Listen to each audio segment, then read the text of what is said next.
Hello and welcome to Broadcasting Scotland. My name is Lewis McGlynn. Hello and welcome to Broadcasting Scotland. My name is Saoirse Healy. Hello and welcome to Broadcasting Scotland. My name is Donald C. Stewart. Broadcasting Scotland is Scotland's independent broadcaster, providing factual news, reporting on the issues important to the people of Scotland. We are committed to public service broadcasting, and with your support, we will produce even more programmes. Provide opportunities for young people interested in media production and broadcasting, and challenge preconceptions of what Scottish media looks like, amplifying Scotland's voice and reflecting its communities. We can already deliver high-quality live news, and we will create the highest quality programmes for you to enjoy. But we can only do that with your support. So please subscribe to and share our channel or donate to Broadcasting Scotland via the link in the description. Thank you. Thank you. Thank you.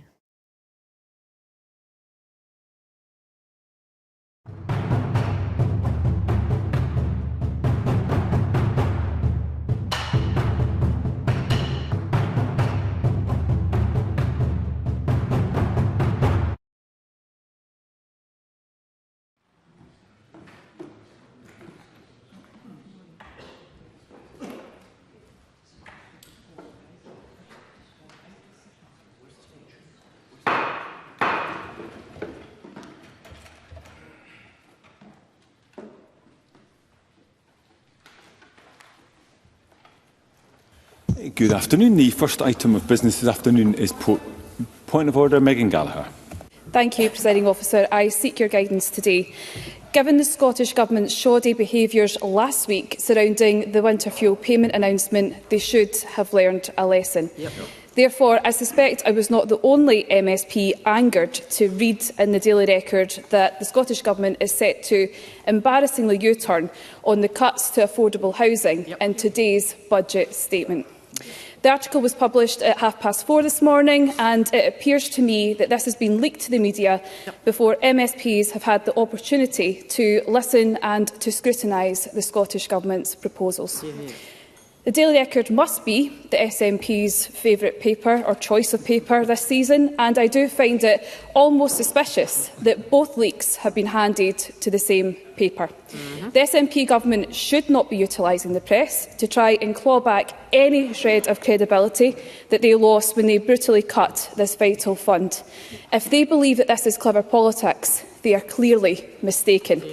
It's disrespectful to you as the presiding officer, backbench SNP MSPs and opposition members in this place. Presiding Officer, this is becoming commonplace that the SNP believe that they are above any convention and processes of this Parliament. Therefore, will you seek to investigate this matter, to ascertain how this information managed to find its way into mainstream press before the ministerial statement on the Scottish budget this afternoon?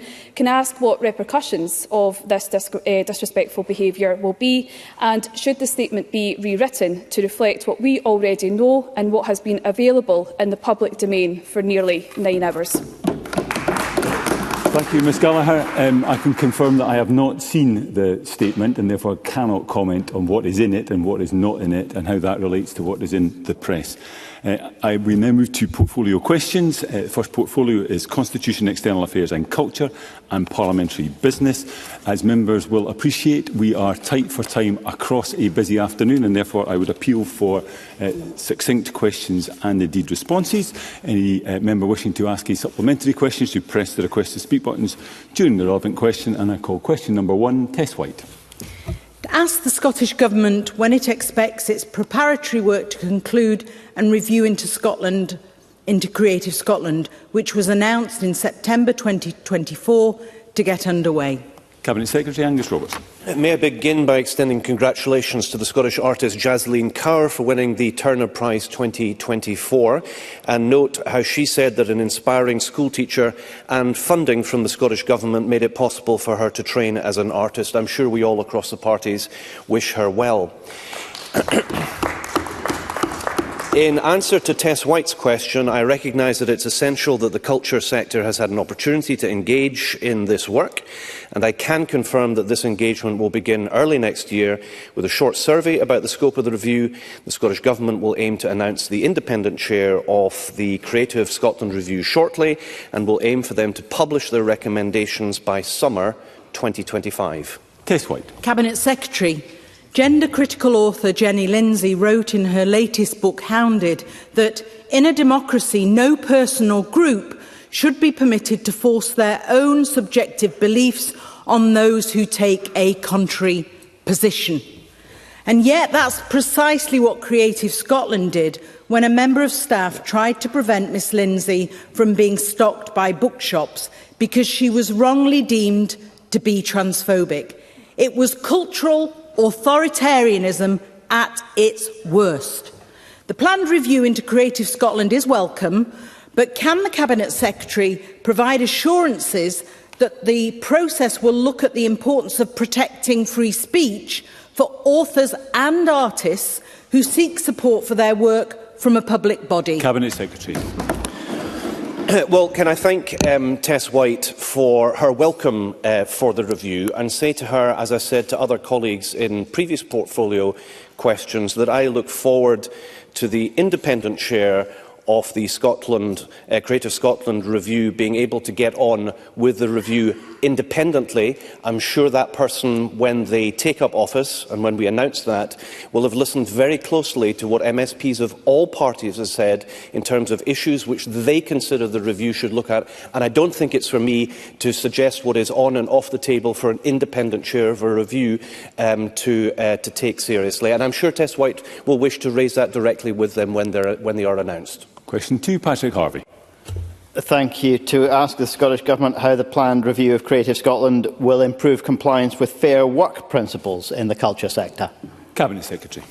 The review of Creative Scotland is a necessary part of a wider piece of work to maximise the impact of public funding, and it's our belief that public sector funding should lever in wider societal benefits, such as the promotion of fair work, in order to support the development of a sustainable and successful well-being economy over the long term that is fair, that is green and is growing. And the Fair Work Task Force is due to present its recommendations in June 2025, and this will allow them to be considered during the course of the review. Patrick Harvie. Both the review and the trajectory toward £100 million of additional culture funding offers a huge opportunity to improve much about the culture sector, and instead of dragging the sector into Tory transphobic culture wars, addressing issues like fair work would be a far more practical benefit in a sector in which casual labour and freelance work is pretty much endemic. Will the Cabinet Secretary ensure that fair work principles are addressed specifically in the remit of the review? Will they ensure that the unions that represent casual and freelance workers, both creatives and on the hospitality side of the culture sector, are represented as well? Cabinet Secretary. As I'm sure Patrick Harvie would expect, I meet regularly with the trades unions in the culture and arts sector, and did so, I think I'm right in saying, only last week. The issue of fair work was at the top of the agenda of our conversations, and as I said to them, I'll say to Mr Harvie now, I would expect this and other issues to be considered by the review, and in the meantime the Scottish Government will continue working through the task force to make sure that we are considering all deliverables that the Scottish Government has a part in playing to ensure that fair work is respected right across the culture and arts sector. And brief supplementary, Neil Bibby. Thank you, Presiding Officer. I join the Cabinet Secretary in congratulating Jasleen Kaur on winning the Turner Prize. Analysis of Creative Scotland's published accounts from 2022-23 shows that the percentage of its budget reaching the pockets of frontline creatives in 2022-23 fell to 83%, compared with 92% in the 2 previous years. In terms of achieving fair work, does the Cabinet Secretary agree that a greater proportion of Creative Scotland's budget should be used to put money in the pockets of frontline creatives? And will that be considered as part of the review alongside Mr Harvie's sensible suggestions? suggestions? Cabinet Secretary. Well, I would like to give Neil Bibby the same assurance that I've given to colleagues in other political parties in portfolio questions already. I am really keen for this independent review of Creative Scotland, which will have to consider the wider arts and culture sector and not just that which is directly or indirectly funded by Creative Scotland, that it would consider all of the options that are relevant to people in the sector. That's why there will be an invitation extended to the sector to raise issues, needs, interests, concerns, expectations, and that is also what I expect members of all parties and parties themselves to be able to play an active role. I give him a commitment that Fair Work is very high on my agenda, and I believe that the review will form a part of us being able to make sure that we are able to deliver everything that we possibly can to make sure that people are on firm financial footings working in the arts and culture sector. Thank you. Question 3, Clare Adamson. Thank you, Presiding Officer. To ask the Scottish Government what impact it anticipates that the UK Government's decision to raise employer national insurance contributions will have on organisations in the culture sector that are in receipt of Scottish Government funding. Cabinet Secretary. Well, the increased costs to the sector introduced by the UK Labour Government could see a reduction in employment, a reduction in wages or a reduction in services. And the Scottish Government is committed to investing at least £100 million more annually in culture and the arts by 28-29. It's disappointing that the UK Government has chosen to erode the benefits of this. We're clear that the UK Government should have asked those with the broadest shoulders to contribute more, not try and balance their budget on the back of cultural organisations, charities and the health service. Clare Adamson. Thank the Cabinet Secretary for his answers. In recent years, UK Government funding available for culture sector has decreased. Grant and aid funding for UK arts and cultural organisations fell by 18% between 2010 and 2023. Thousands of charities and cultural organisations have warned that they will now have to absorb these costs. What impact does the Cabinet Secretary think that this will have on the long-term sustainability of culture in Scotland? Cabinet Secretary. Well, I recognise that the sector is hugely concerned about public funding for culture and about what the immediate and longer-term future holds. It's not right that these organisations should be disadvantaged by the UK Government's policy change, and there's a significant uncertainty about whether the costs of the changes to national insurance contributions will be adequately and properly covered by the UK Government, and that will be the subject of detailed discussions between the Scottish Government and the UK Government as we proceed with our budget steps. And supplementary, Pam Gossel. Thank you, Presiding Officer. I would also like to join the Cabinet Secretary in congratulating Jasleen Kaur in winning the Turner Prize. The Scottish Council for Voluntary Organisations estimate national insurance contribution changes will have a cumulative cost of £75 million to the third sector in Scotland. Considering that charities and third sector play such a critical role in promoting Scotland, what guarantees will the Cabinet Secretary give to ensure that these vital employers are not subject to further in-year cuts from the Scottish Government? Cabinet Secretary. Well, Presiding Officer, I think we're talking about national insurance contributions and the UK Government's announcement in terms of my answer, and Pam Gossel is absolutely right to highlight that this will have an impact in the third sector and in culture and the arts. And we will do everything in our communications with the UK Government to stress how it is for them to ameliorate these problems. The Scottish Government's job is not to make good on bad decisions by the UK Government. Our job is to use our powers in the devolved areas of responsibility to deliver certainty and growth. We're going to try and do as much of that as we possibly can, but having decisions, as we've seen from the UK Government on national insurance contributions being as detrimental as they are, we're going to have to persuade the UK Government to make good on this damaging decision. Question 4, Mark Griffin. Thank you, Presiding Officer. To ask the Scottish Government what discussions the Culture Secretary has had with the Finance Secretary regarding whether it will deliver its commitment to provide an additional £25 million to the culture sector in 2025-26. Cabinet Secretary. I've had regular discussions with the Cabinet Secretary for Finance regarding the aim for a further £25 million in the next financial year as part of the commitment to an additional £100 million per year by 28-29. I look forward to setting out further details of the culture funding for next financial year in the coming days once the Scottish Government budget has been published later this afternoon. Mark Griffin. Cabinet Secretary, the culture sector has faced a double whammy of broken promises and underfunding, and that's been compounded by local authority budget cuts that have stripped over £163 million from culture and heritage budgets since 2011 12. Can I ask the Cabinet Secretary if he'll commit not only to talking to the Finance Secretary about that promised £25 million, but also to secure a fair funding settlement for local governments to start to reverse those culture cuts that have hit our communities? Cabinet Secretary. Well, I think Mark Griffin asks important questions just ahead of the budget, so he's just going to have to be a little bit patient. I note what he's had to say about local government finance. I note what he's had to say in relation to the Labour Party's hope that we raise spending by £25 million, one echoed by the Scottish Music Industry Association. Let's see what comes up in the budget later this afternoon. Then I'll be happy to have further conversations with him if he likes. And supplementary, Alexander Stewart. Thank you, Presiding Officer. Increased cultural funding has the welcome potential to improve and flourish the arts in Scotland. So what steps will the Scottish Government take alongside any funding increase to ensure that it is not wasted? And what will the Cabinet Secretary do to ensure that projected funds through any uplift are an appropriate use of taxpayers' money? Cabinet Secretary. Well, I give Alexander Stewart the assurance there's a lot of thought that goes in, particularly at this time of year, to making sure that we can maximise the funding. And you would expect the Culture Secretary to have impressed on colleagues why I believe it's important to have the appropriate funding in place.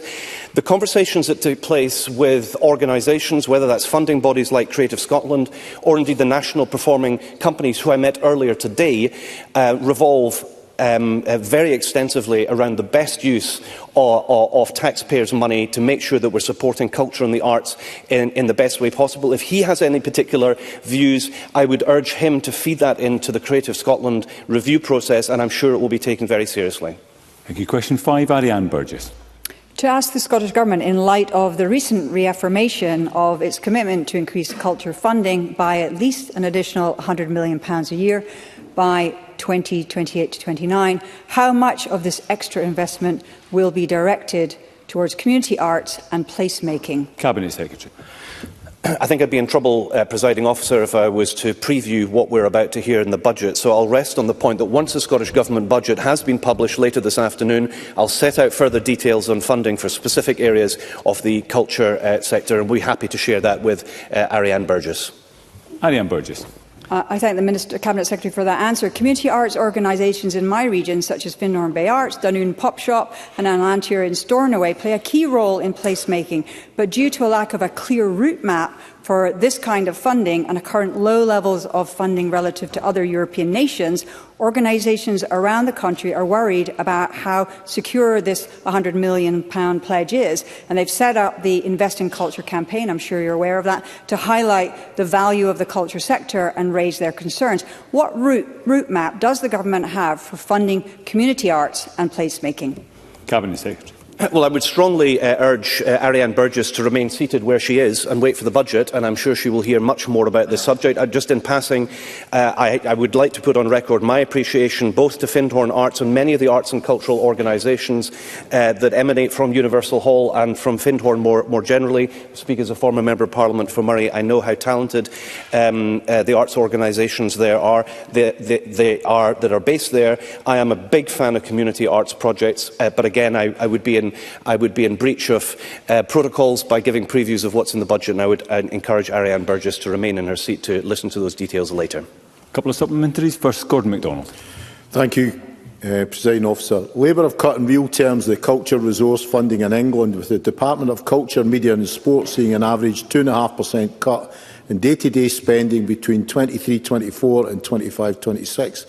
Given the concerns that have been raised by those in the culture sector, can the Cabinet Secretary outline how this contrasts with the approach being taken by the Scottish Government and the steps it will continue to take to support community arts?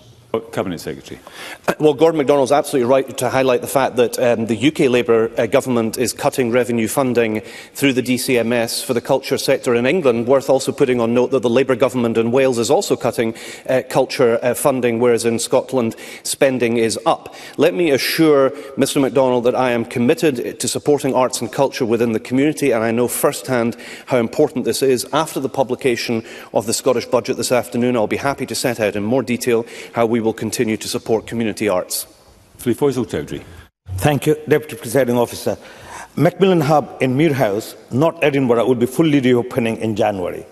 This project completed with support from the Scottish Government and others. will include a 96-seat theatre, social enterprise cafe, artist studios and a council library. A great example of local culture benefiting all. Can the Cabinet Secretary advise if the Scottish Government would consider working with the Brunton Theatre Trust in similar effort to replace the Brunton Theatre in Musselburgh, which was recently forced to close? Cabinet Secretary.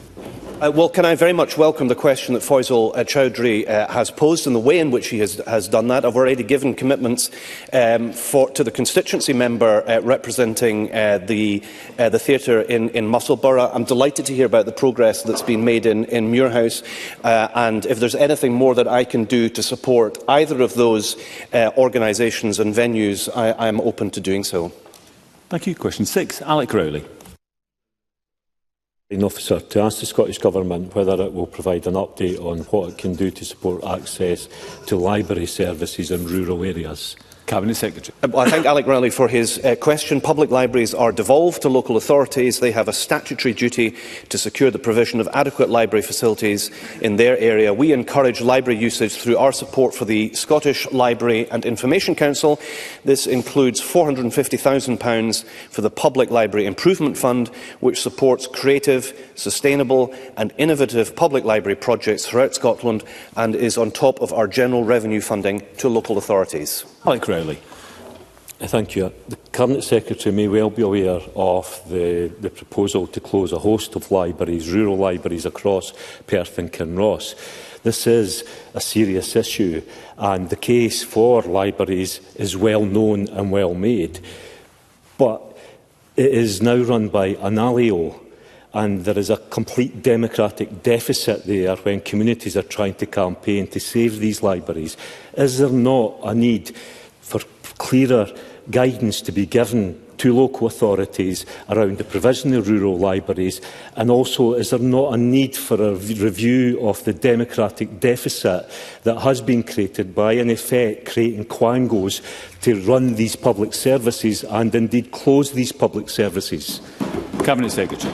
Well, as I'm sure Alec Rowley knows, I'm a big fan of libraries. I'm a big supporter of library provisions right across Scotland, whether in rural or in an urban setting. He raises an issue about democratic accountability and the decisions that are made at a local authority level. I'm perfectly content to have a look in relation to the question that he raises to me. I will endeavour to write back and reply to him, and anything that I can do to support and encourage colleagues in local authorities to protect and support the provision of library services, I will do so. Supplementary, Murdo Fraser. Thank you, Presiding Officer. Members across this chamber, including Mr Rowley just now, have raised concern about the closure of libraries in Perth and Kinross, part of the region that both Mr Rowley and I represent. This is not isolated to Perth and Kinross. It's happening right across the country, where councils are looking to close libraries due to cost pressures. Now, I welcome what the Cabinet Secretary had to say about the value of libraries. Isn't it time for a proper national strategy to protect the availability of local libraries, given their importance to the community? And isn't it time the Scottish Government properly funded local councils to make sure they could stay open? Cabinet Secretary. Well, firstly, on local government finance, again, I'm sure he'll be listening very closely to the budget later this afternoon. I'm open to all suggestions about making sure that Scotland, a country of libraries, is able to maintain the provision of service, the level of service which the public supports. And I appreciate there are cost pressures in local government. I appreciate that there are challenges, particularly in rural areas. I will look at the issue. I have given an undertaking to Alex Rowley that I will do that. I will happily share that with Murdo Fraser. I understand that a review has been undertaken in Perth and Kinross. No doubt Mr Fraser has made a submission to that. If he wants to forward his submission to me so that I understand better the challenges in Perth and Kinross, given how important it is, I'm sure he will have done that. I will look very closely at his submission to the review. Thank you. Question 7, Annabel Ewing. Thank you, Presiding Officer. To ask the Scottish Government whether it will provide an update on the work of Brand Scotland. Cabinet Secretary. Since Brand Scotland was established by the Scottish Government in 2018, it has gone from strength to strength and has evolved into a multi-award-winning nation brand. The cross-organisational partnership continues to play an instrumental role in improving Scotland's positive reputation abroad by building and maintaining strong relationships with other nations and attracting people to Scotland to live, to work, to study and do business. I'd like to extend my congratulations to the teams working across the Brand Scotland partnership on winning 5 awards this year, most recently the Nation Place Global Awards 2024, where they achieved the Best Communications Strategy. Annabel Ewing. I thank the Cabinet Secretary for his answer, and in fact, having had a look at the Brand Scotland website, I think that it is an excellent tool. However, I wonder what plans the Scottish Government has to ensure that more people, both at home and abroad, are aware of this comprehensive source of information about Scotland, and how local communities can ensure that their events are in fact referenced. Cabinet Secretary. Well, may I commend Annabel Ewing for a supplementary question as she raises the excellent opportunity that we all have to get behind the Brand Scotland partnership. For members who are not aware, they can, by visiting www.scotland.org, click on the link to the toolkit at the bottom of the landing page and access the amazing resources that there are to help promote whether it is our economy, our tourism economy, whether it is our universities, whether it is the food and drinks. These are all of the organisations that work in partnership as part of the Brand Scotland partnership, and I would hope, I would expect that colleagues from right across the chamber in all parties are using that resource to help promote Scotland at home and abroad. And of course, local communities are welcome to use the branding tools for their event promotion to help us showcase the beauty of Scotland to those who come to live, to work, to study, to visit and to do business. Thank you, Cabinet Secretary. Question 8 was not lodged. That concludes, therefore, portfolio questions on constitutional, external affairs and culture and parliamentary business. We will move straight on to portfolio questions on justice and home affairs. The same appeal as before. On a busy afternoon, I would appreciate succinct questions and responses. Any member wishing to ask a supplementary question should press the request to speak buttons during the relevant question. And I call question number 1, David Torrance. Thank you, Presiding Officer. To ask the Scottish Government, in light of it being the 16 days of activism against gender-based violence, whether it will provide an update on what steps it is taking to tackle violence against women and girls. Cabinet Secretary Angela Constance. Presiding Officer, violence against women and girls is abhorrent. If we want to see a society free from violence, abuse and misogyny, we must prioritise addressing the root cause of that violence, gender inequality.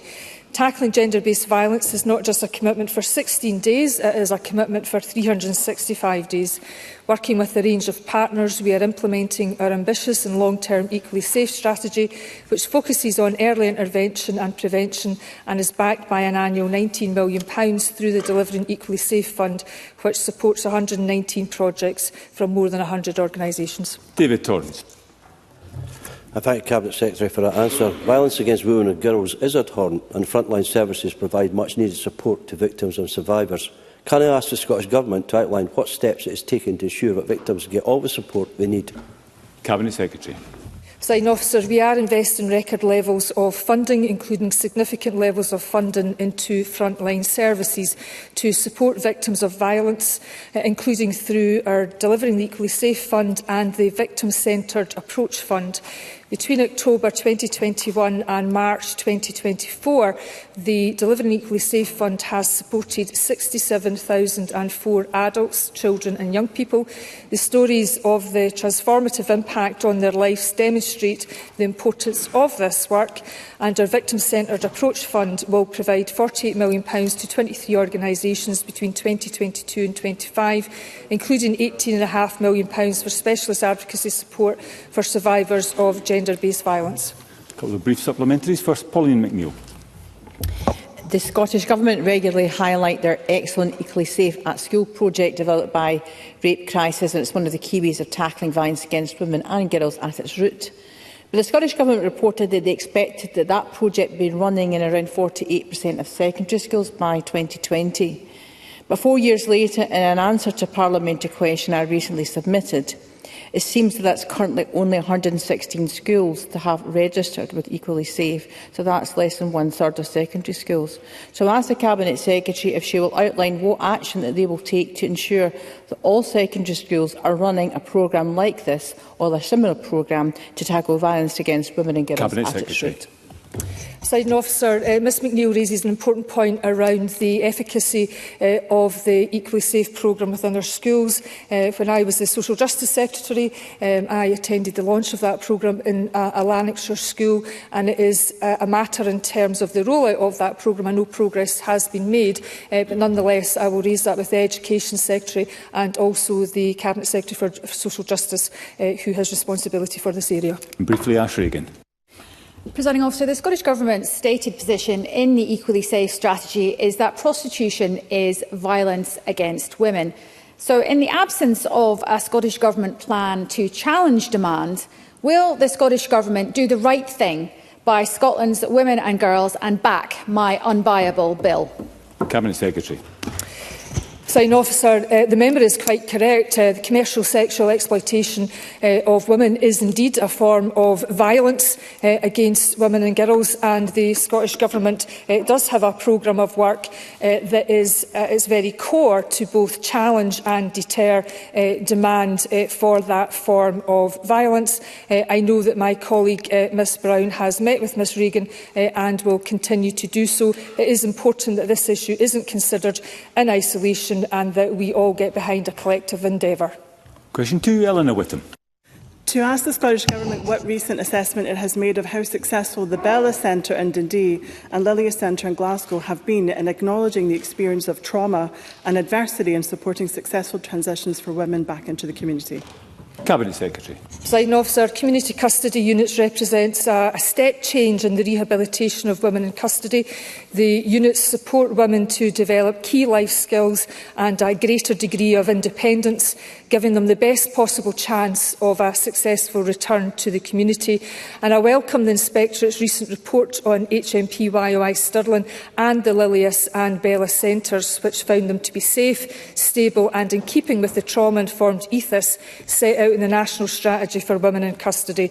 The Inspectorate commended the units for their evident successful beginning and hailed them as a significant milestone on the Scottish Prison Service journey towards excellence. Eleanor Whittam. I thank the Cabinet Secretary for that answer. The Bella and Lilias community custody units are world-leading facilities and are the only one of their kind in the UK. And as such, they have rightly garnered both national and international interest. I myself was hugely impressed when I visited in my former ministerial role. I was so struck by the sense of calm and the psychologically informed design they embodied. I said at the time it felt more like a women's refuge than a custody setting. Will the Cabinet Secretary provide an update as to the continued assessment and evaluation of these centres moving forward to ensure their success in delivering a safe, stable and trauma-informed service, especially to those women who have experienced severe and multiple disadvantage? Cabinet Secretary. Presiding Officer, I thank Ms Whittam for her continued interest, and I too am proud of what has been achieved by the introduction of the community custody units. The approach is founded on the principle that all aspects of the care of women in custody should be designed for women and take account of their likely experience of trauma and adversities. The University of Glasgow, Stirling and Cambridge have been commissioned to undertake an independent evaluation of the community custody units, and I very much look forward to considering their report in the spring. Question 3, Gordon MacDonald. To ask the Scottish Government how much money recovered from the proceeds of crime has been committed to the Cashback for Communities programme since 2008. Minister Siobhan Brown. Thank you, Presiding Officer. Since 2008, Cashback for Communities has committed £130 million of money recovered through the Proceeds of Crime Act to support around 1.3 million young people across all 32 local authorities in Scotland. Cashback-funded partners provide a spectrum of interventions which include providing safe spaces, trusted adults and a range of positive diversionary and support activity to both young people who may be at risk of entering the criminal justice system and communities impacted by crime. The programme delivers both national and local projects, with particular efforts made to work in the lowest 20% of SIMD areas to ensure equality of opportunities for our young people. This is reflected in the annual impact report, which will be published shortly. Gordon MacDonald. I thank the Minister for that answer. Cashback for Communities has invested £8.7 million into projects across Edinburgh since 2008, supporting 198,000 activities. Score Scotland, who are recipients of funding, deliver significant intervention work through their Youth Exchange project at Gate 55 in my constituency. The young people are driving change in their communities and influencing what happens through the Cashback for Communities programme, but can you advise how the effectiveness and impact of the programme funding will be evaluated? Minister. Thank you. And I think the member raises examples of some really great work that's happening in his constituency, and I'd urge all MSPs across the chamber to look at the cashback work going on in their own constituencies and pay a visit. But in saying that, the Scottish Government recognises the importance of transparency when it comes to evaluating the Cashback for Communities programme. The impact of the programme is evidenced in two ways. Each year, an impact report is published. This provides evidence of how cashback has positively impacted on young people's lives and provides the opportunity for young people to make their voices heard. In addition, an independent evaluation is commissioned to review the impact and value of each 3-year phase of cashback for communities. We have appointed the Bean Research to evaluate phase 6 of the programme, and the evaluation will assess the effectiveness of the programme with a particular emphasis measuring and reporting social changes that the programme delivers. I'll take a supplementary as long as it's brief in the response. Likewise, Sharon Dowie. Thank you, Presiding Officer. The latest statistics reveal the scale of confiscation orders imposed on criminals but not yet paid. Around a quarter of those fines issued in 2020-21 remain unpaid and behind schedule, amounting to almost £500,000. The figures for 2022-23 aren't much better. In total, from the last 5 years, criminals subject to these orders are 1.7 million in arrears. Money that could be benefiting communities and victims of crime. What is the Scottish Government doing to improve collection rates? Minister.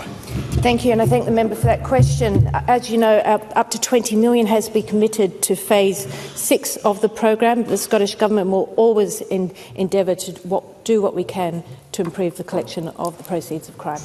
Thank you. Question 4, Annie Wells. Thank you, Presiding Officer. To ask the Scottish Government what measures it is taking to support the Scottish Fire and Rescue Service in advance of the winter months. Minister. Thank you. The Scottish Government supports the Scottish Fire Rescue Service to keep our communities safe every day of the year through its highly skilled crews, providing £393.3 million this year.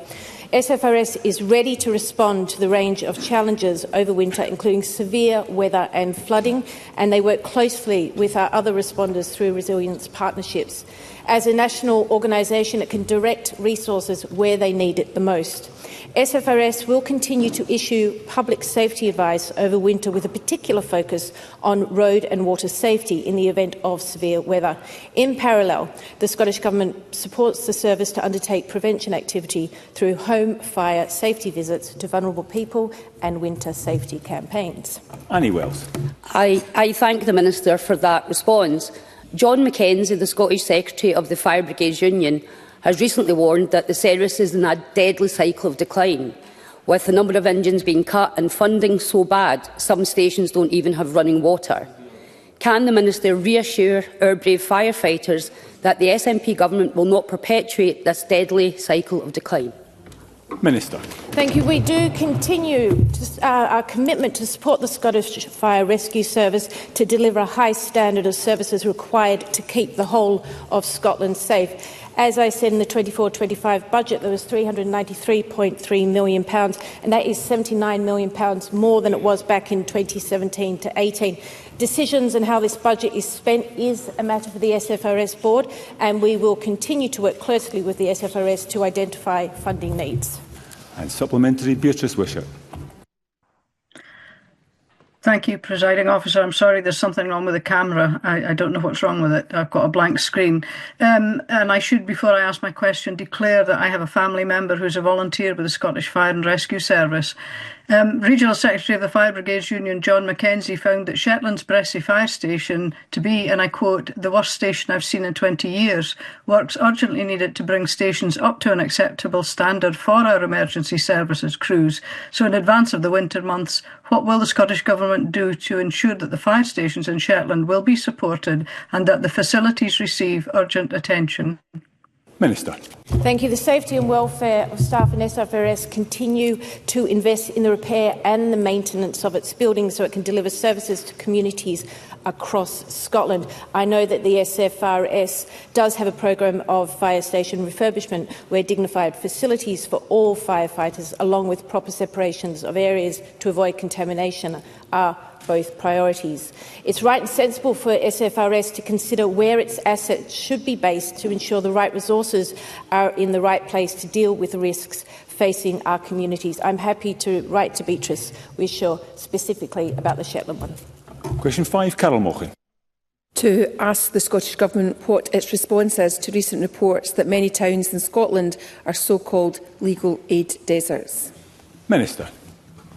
Thank you, Presiding Officer. The number of active legal aid solicitors has remained broadly similar in the years since 2020, and we are unaware of any accused being released as a result of being underrepresented. We acknowledge that there are challenges facing those seeking help in relation to certain types of cases in some places. However, we cannot compel private solicitors to undertake work. We recognise that reform is needed, and the Scottish Legal Aid Board are currently undertaking a comprehensive analysis to collect evidence of the degree of legal aid activity at a geographical and subject matter level. I've written to the Law Society and the Scottish Solicitors Bar Association to continue to work productively to identify measures to improve and reform Scotland's legal aid. Carol Mochan.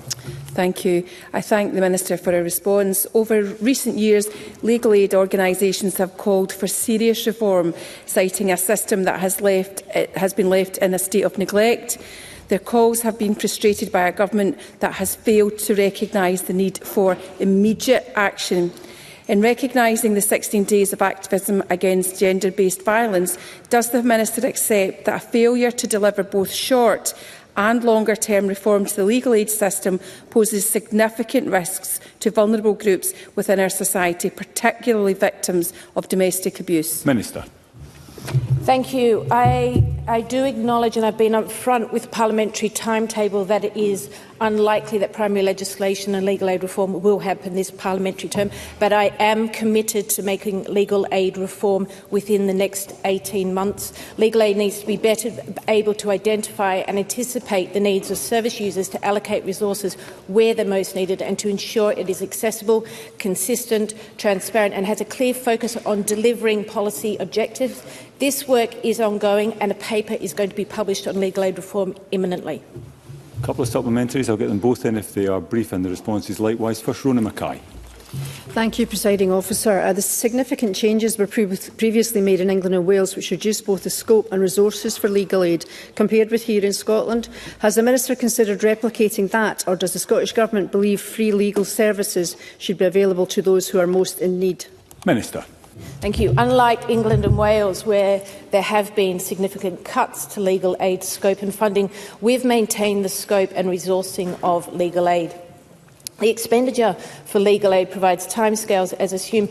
2023 to 2024 was £151 million, which we know is demand-led. This was £10 million higher than the allocated budget, and this is a 12% increase on 22 to 23 and a 16% increase from 2019 to 2020. We do not intend to replicate the changes of the UK Government with reduced legal aid, but we do agree that an independent review of reform is needed. And Liam Kerr. Presiding Officer, one of the drivers of legal aid deserts is the decreasing number of legal aid criminal defence solicitors.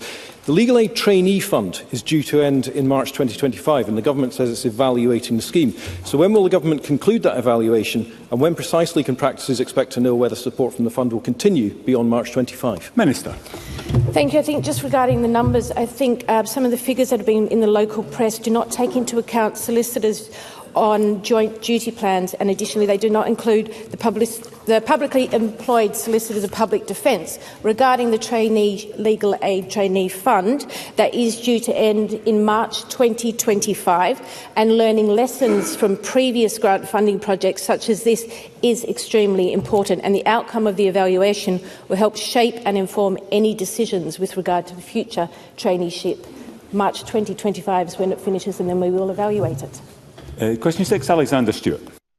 Officer, to ask the Scottish Government whether it will provide an update on how it's working to clear the criminal court backlog. Cabinet Secretary. Officer, significant progress has been made reducing court backlogs. The number of scheduled trials has fallen by over 20,000 since January 2022, a reduction of over 48%. That trend continues, and we remain committed to supporting justice partners to drive reform to ensure our justice system works better for everyone. Summary case management provides a new approach to summary criminal cases, and digital evidence sharing capability, which allows digital evidence to be shared at the earliest opportunity, are examples of reform which aim to conclude cases quicker. This reduces the time which victims, witnesses and the accused await their trial. Alexander Stewart. I thank the Cabinet Secretary for that answer.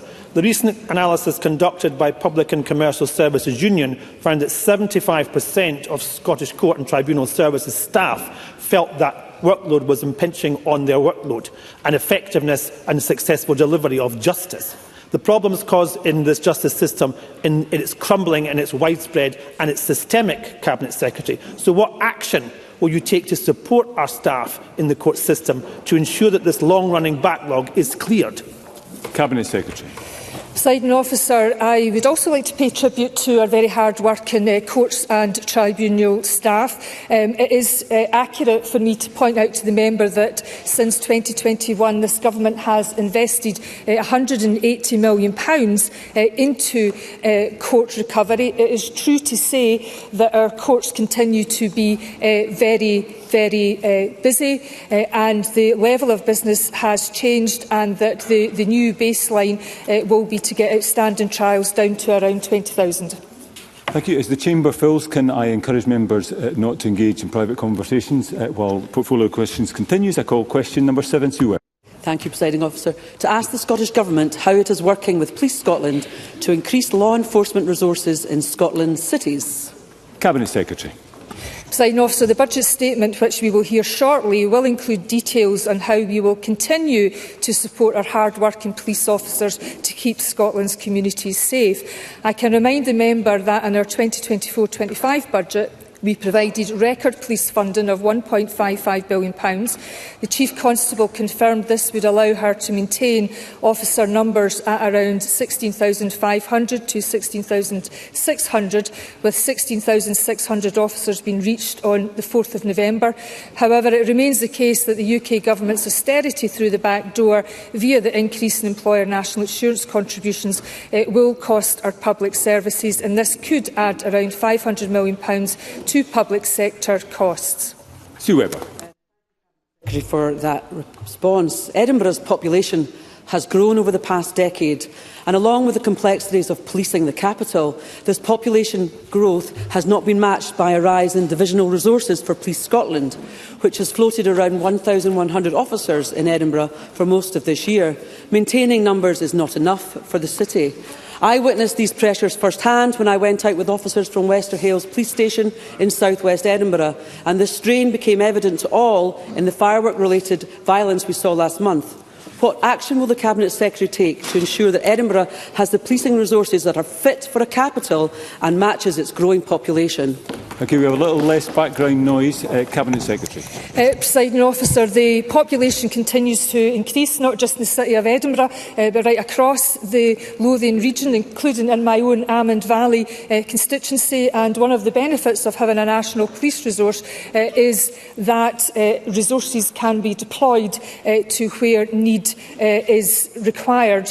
And I would like to put on record the very important point that the member raises that with regards to bonfire night this year, where one officer was injured, and however someone was charged for that, and that was an improvement in the 62 injuries to police officers last year. But of course one injury is one too many. Very brief supplementary. Ben McPherson. As has been referenced, in Edinburgh this year, we have experienced some very dangerous, harmful, disruptive, antisocial behaviour undertaken in the main by a very small minority of young people. Therefore, I'd be grateful if the Cabinet Secretary could engage with Police Scotland partners and MSPs in 2025 to consider any further ways that we can address this together. Cabinet Secretary.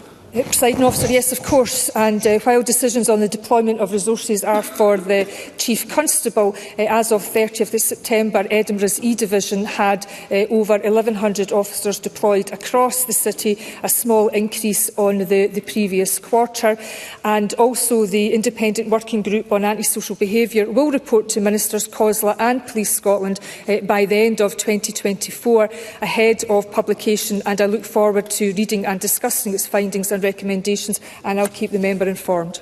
And question 8, Clare Hockey. To ask the Scottish Government what discussions it has had with South Lanarkshire Council regarding potential firework control zones in the local authority area.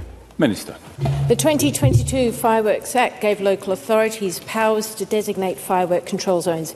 It is for them to decide how they use those powers, and Edinburgh did this year designate 4 zones. Statutory guidance is available to support local authorities, and the Scottish Government has made funding available for consulting on and implementing the zones. South Lanarkshire Council has not requested any of this funding or approached my officials about the possibility of doing so.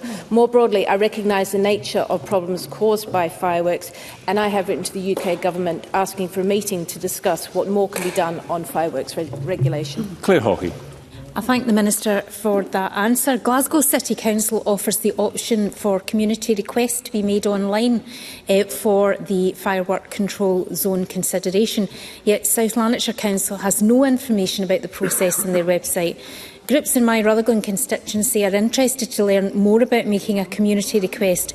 So can the Minister shed more light on the process and encourage local authorities to share information locally on how to make community requests? Minister. Firework control zone statutory guidance, which was jointly developed with COSLA, was issued in June 2023, and it makes clear that local authorities should, where possible, establish a local process to give communities the ability to make the case for the designation of firework control zones through a community request.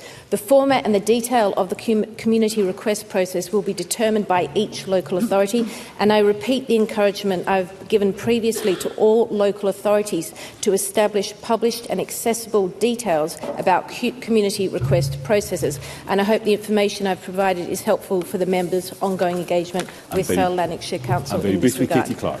What discussions has the Scottish Government had with councils implemented firework control zones in this first year?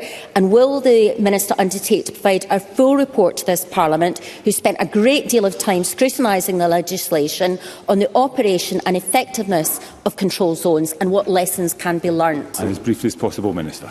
I have had a briefing with Police and Scottish Fire Rescue in light after Bonfire Night and the firework control zones. I have not engaged with Edinburgh Council yet, but I will be doing so, and I'm happy to report back to the member. Thank you, Minister. That concludes portfolio questions on justice and home affairs. There will be a brief pause before we move to the next item of business to allow front benches to change.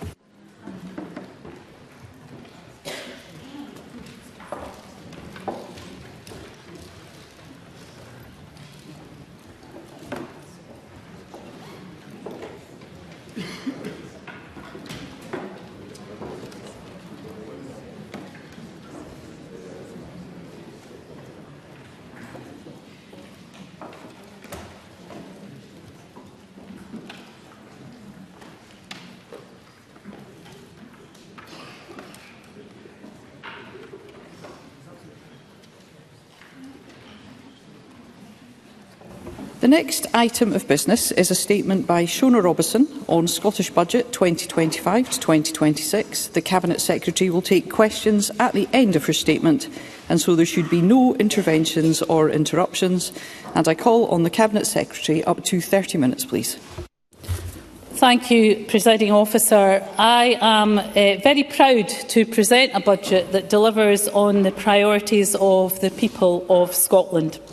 Over recent years, our nation has faced an unprecedented range of challenges. COVID, inflation, austerity and Brexit. Today, we can show that we understand the pressures that people are facing. We can choose to come together to bring hope to people, to renew our public services and deliver a wealth of new opportunities in our economy. This budget invests in public services, lifts children out of poverty acts in the face of the climate emergency and supports jobs and economic growth. It is a budget filled with hope for Scotland's future. Presiding Officer, the UK budget resulted in an increase in funding through the Barnett formula. That's welcome, but let's be clear. After inflation, it represents growth in resource spending, that's day-to-day spending to pay for services, of only around 1% year on year. Substantial financial pressures therefore persist. In the face of a Tory cost of living crisis, I am proud of the pay deals that give Scotland's nurses, teachers and public sector workers higher salaries than in the rest of the UK. And I am proud of the increased social security spending that keeps people out of poverty. In one way, the UK Government has actually added to the pressures that Scotland faces with the increase in employers' national insurance contributions. This hike will add well over £700 million to the cost of delivering public services. Despite this, the UK Government seems to be saying they will only reimburse less than half of that cost. They have accepted they should pay, but they plan to shortchange our public services by hundreds of millions of pounds. Even now, though, the Chancellor has an opportunity to do the right thing. Services in Scotland should not have to suffer. The Chancellor should pay the full price for her own decisions. Thank you. Presiding Officer, this Government has had to take difficult decisions to manage financial pressures. As set out in my statement in September, this included using some or all of the Scotland revenues. No one wanted to do this. This money was meant to be used for long-term investment to help transform our economy. So I was very clear that I didn't want us to use that cash to fund day-to-day spending. And we haven't. Members will be pleased to hear that Scotland has not been used up in this financial year. Instead, I'm able to deploy over £300 million of Scotland revenues in 2025-26 for exactly the kind of long-term investment it should be spent on. Thank you. This £300 million will deliver substantial investment in jobs and in measures to meet the climate challenge. Presiding Officer, all of it an investment in the long-term success of our nation. Progress for Scotland, that is our promise. But we can only deliver progress for the people of Scotland if there is a willingness to work together across this Parliament. Over 100 proposals have come from members across this chamber, and I'd like to thank the opposition for their constructive engagement. Others have emerged from the conversations that I and other ministers have had with people, businesses and organisations and communities the length and breadth of our land. And we've listened, we've heard people, and we are acting. This is a budget for Scotland, by Scotland, and that's why I would encourage all members to give it their support. Presiding Officer, eradicating child poverty is our top priority. Policies such as the game-changing Scottish Child Payment and expanded funding for early learning and childcare, action in the face of need, but we want to go further. This budget will invest almost £800 million more in social security benefits in 2025-26, putting money directly into people's pockets and ensuring benefits rise by inflation. We recognise also that having a warm, safe, affordable place to live is critical to tackling child poverty. Far too many families are still in temporary accommodation. Shirley-Ann Somerville has told me about the conversations that she's had with mums who feel the pain of bringing up their kids in inadequate accommodation. And that's why we're going to ramp up action on housing, investing £768 million in affordable homes. That enables over 8,000 new properties for social rent, mid-market rent and low-cost home ownership to be built or acquired this coming year. And it returns spending to a higher level than it was 2 years ago. And given the scale of the housing challenge, I'll look at all the levers available for me to deliver. And that's why I can confirm today that we'll be working with Edinburgh City Council to unlock over 800 new net zero homes at their Granton development site. Housing is, of course, just one strand of our work in tackling poverty. In education, we will provide £120 million to head teachers to support initiatives designed to address the poverty-related attainment gap. And we will also work with COSLA to expand free school meals to primary 6 and 7 children from low-income families. But we are determined to go further still. I can announce today that we will fund a new initiative that will deliver more breakfast clubs in primary schools across Scotland.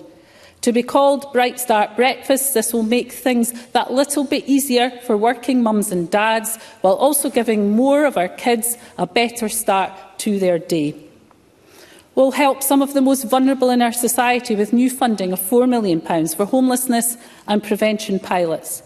And following engagement with disabled people's organisations, we are delivering over £2.5 million to support actions within the Disability Equality Action Plan.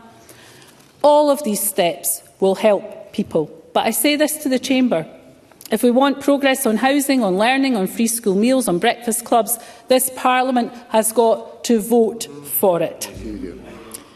Now, Presiding Officer, we know how important public services are to the quality of life and the success of our nation, and none more so than our health service.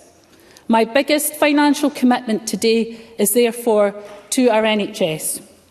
Today's budget provides a record £21 billion for health and social care, an increase of £2 billion for frontline NHS boards, a record uplift. That's money that will make it easier for people to access GP appointments. It will improve A&E and will ensure more Scots get the care they need in good time. There is no public service that's more important, and there is no budget that has delivered a bigger vote of confidence in the NHS than this budget. Thank you, members.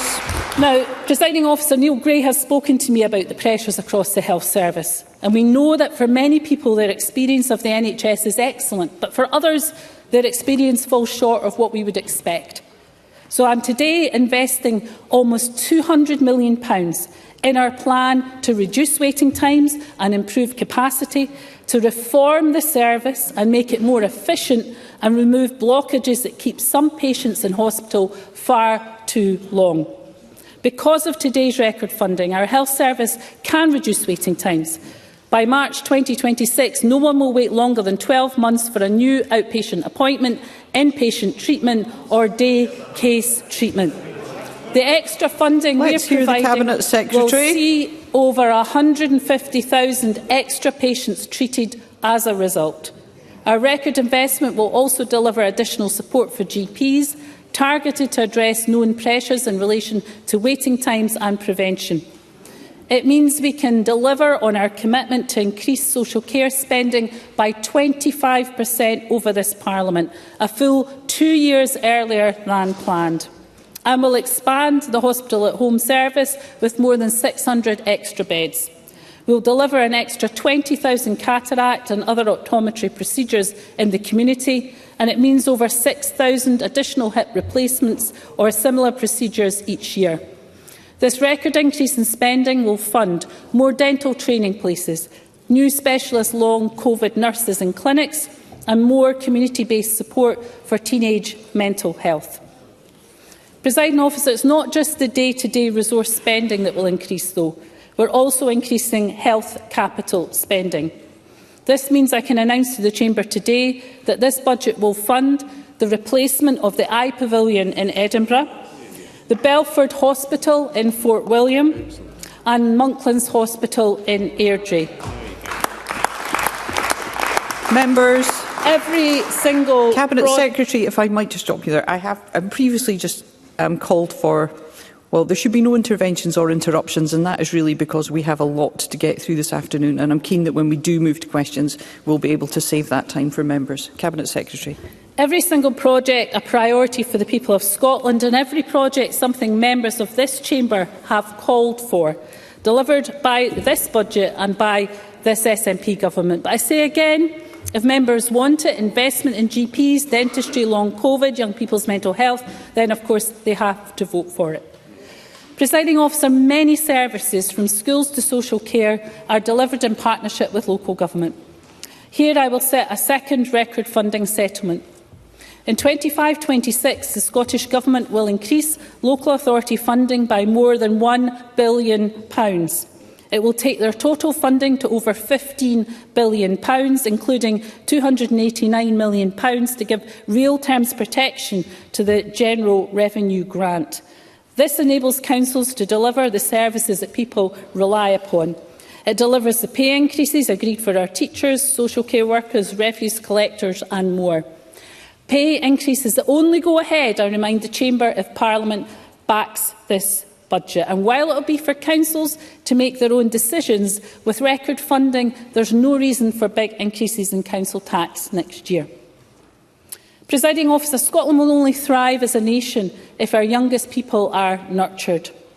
I'm therefore increasing spending on education and skills by 3% over and above inflation, an uplift of £158 million. Our choices will see staff in early learning and childcare paid at least the real living wage from April. It will support the 1140 hours of early learning and childcare for 3- and 4-year-olds and eligible 2-year-olds. In a cost of living crisis, this is funding that frees parents to work and earn while giving kids the best start in life. In our schools, I've heard from Jenny Go-Ruth the challenge that many children face with ASN, additional support needs. I'll therefore fund a £29 million ASN plan, delivering measures like training so that more of our teachers can become ASN teachers. And more widely, the budget can maintain teacher numbers at 2023 levels and continue improvements in our school estate with new projects from Shetland and Orkney to the Scottish borders. Presiding Officer, we will invest almost £4.2 billion across the justice system in 2025-26. This will maintain police numbers and continue policies that have seen levels of crime fall by 40% since we came to office. And I know from speaking to Angela Constance that a particular area of concern to retailers at the moment is shoplifting. So once again, we have listened and we are acting, and that's why I'm making an additional £3 million available to help tackle retail crime. And on prisons, we will fund replacements for HMP Inverness and Barlinnie through the £355 million capital budget. Presiding Officer, as I've set out, investment in public services is a priority, but reform goes hand in hand with that. I'm therefore establishing a £30 million fund to invest to save. It will fund the costs of reform, drive out efficiencies, improve productivity and ensure longer-term sustainability.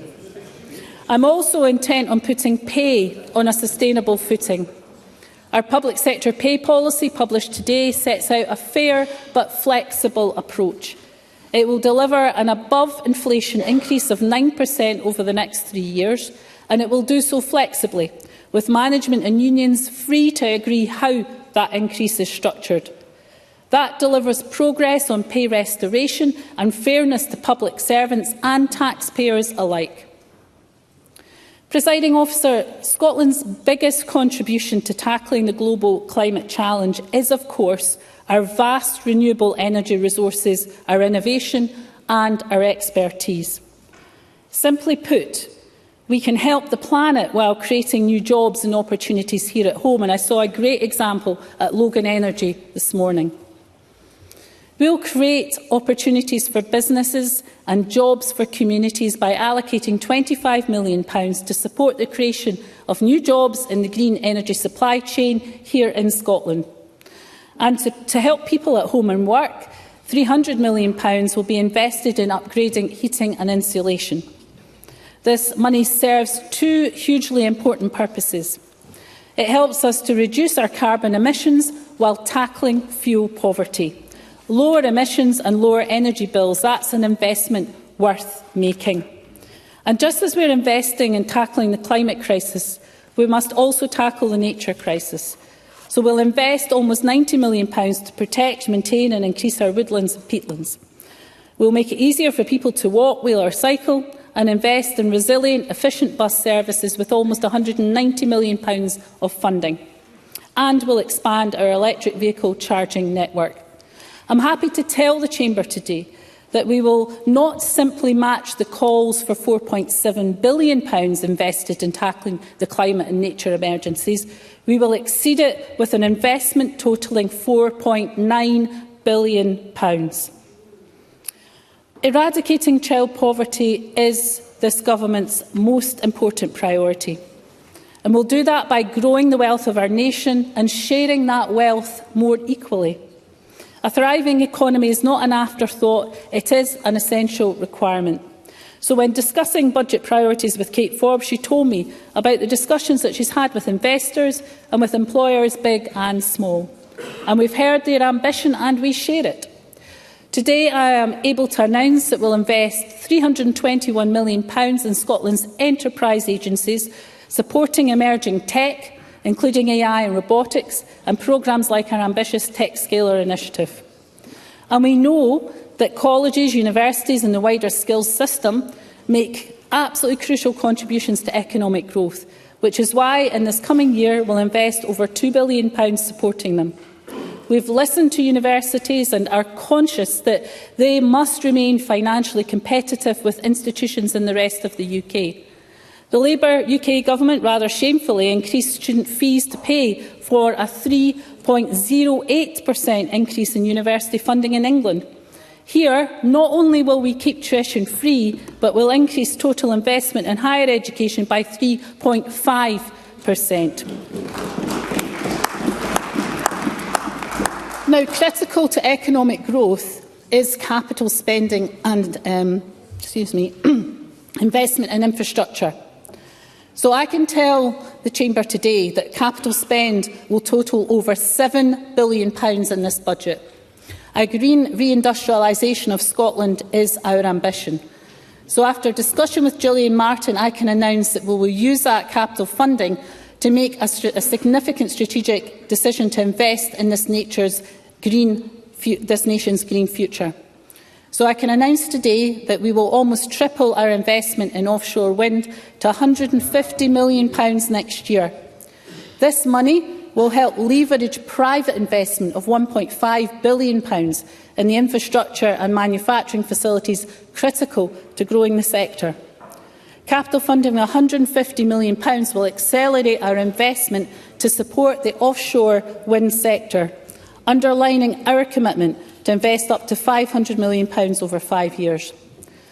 Aberdeen is perfectly placed to become a global hub for green energy, and to support this, we'll establish a Scottish Government hub for offshore wind in the North East to provide an additional route for industry to engage with our teams. More broadly, we will provide £100 million for digital connectivity, accelerating access to full fibre broadband. And will provide almost £1.1 billion to maintain and renew our rail infrastructure. £237 million will be invested to maintain and improve our ports and deliver a more resilient and effective ferry fleet. New rail rolling stock, new ferries and the electrification of the East Kilbride line. Investment to keep Scotland moving. And to ensure our trunk road network is safe, Presiding Officer, resilient and efficient, we will invest £1 billion, including money to continue the dualling of the A9, something that is a central priority for Fiona Hislop and for all of us on these benches. Our capital programme allows us, of course, to tackle another issue that we've heard raised with us. I know that many people want to see their local high street thrive. So today I can announce that I will expand regeneration funding to £62 million, investing in towns and communities like Dundee, Arbroath, Postle Park, Pilton, Drumnadrochit and Stranraer Town Centre. But our rural communities are also important, and over £660 million will support the crucial contribution of Scotland's farmers, crofters and the wider rural economy. Mary Goujon has told me about the discussions that she's had with the farming community and their concerns about recent decisions by the UK Government. As asked for by farmers, we're returning in full the savings that were used in previous Scottish budgets through a new capital transformation scheme, with £20 million in 2025-26 and the remainder in 26-27. This budget also increases the dedicated funding available to the 4 councils operating their own ferry services to £50.3 million. Alongside this is £20 million of capital funding for Orkney Islands Council and Shetland Islands Council. This one-off investment will enable them to sustain and improve inter-island connections, whether that means flights, ferries or, and I know members for the Northern Isles will be pleased to hear this, tunnels between islands. It will be for those communities to decide. Presiding Officer, this budget will support businesses and communities through the non-domestic rates system. We've listened to concerns in business, particularly hospitality, about significant financial pressures as a result of staff shortages, high energy prices and Labour's national insurance hike. And I can confirm today that we will help. The Small Business Bonus Scheme, the most generous small business rates relief in the UK, will be protected. In addition, the budget will provide for 40% non-domestic rates relief in 2025-26 for the 92% of hospitality premises liable for the basic property rate, capped at £110,000 per business. In our islands, that relief will be 100%. And outside of hospitality, I will also help by freezing the basic property rate at 49.8p, the lowest such rate in the UK for the 7th year in a row. So thanks to this budget, over 95% of non-domestic properties will pay lower property tax than anywhere else in the UK, with over 100,000 taken out of rates altogether. Thank you. Presiding Officer, the latest Scottish Fiscal Commission forecasts show that Scottish taxes will raise £24.6 billion in 2025-26. That is £777 million more than had been forecast in December 2023, due mainly to an increase in forecast income tax revenue. I'm sure members will be pleased to hear the good news that this increase is in part due to average earnings growing faster than in the rest of the UK. Overall, the tax decisions that we have taken have delivered £1.7 billion more in 2025-26 than if we had followed UK policies. So let me say a thank you to those with the broadest shoulders who are paying a little bit more, because they are enabling Scotland to spend more on the things that matter most, protecting and improving our NHS, growing the economy and lifting children out of poverty. The new UK Government has increased employers' national insurance contributions, a policy that the OBR has told this Parliament will fall mainly on employees' wages. It's estimated that this will take over £2 billion out of the Scottish economy next year. So in the light of that, I can confirm today that this Government will not introduce any new bans or increase the rates of Scottish income tax for the remainder of this Parliament. But, Presiding Officer, I want to go further, because Labour have hit the pay packets of working people in Scotland and have decided to provide tax support for low and medium income earners. So while the UK Government has frozen all income tax thresholds, in Scotland the basic and intermediate rate thresholds will increase this year by 3.5%, effectively twice the rate of inflation. That means more. Thank you. Thank you. That means more of people's money will be taxed at the starter and basic tax rates. This also means that the majority of taxpayers in Scotland will continue to pay less income tax than in the rest of the UK.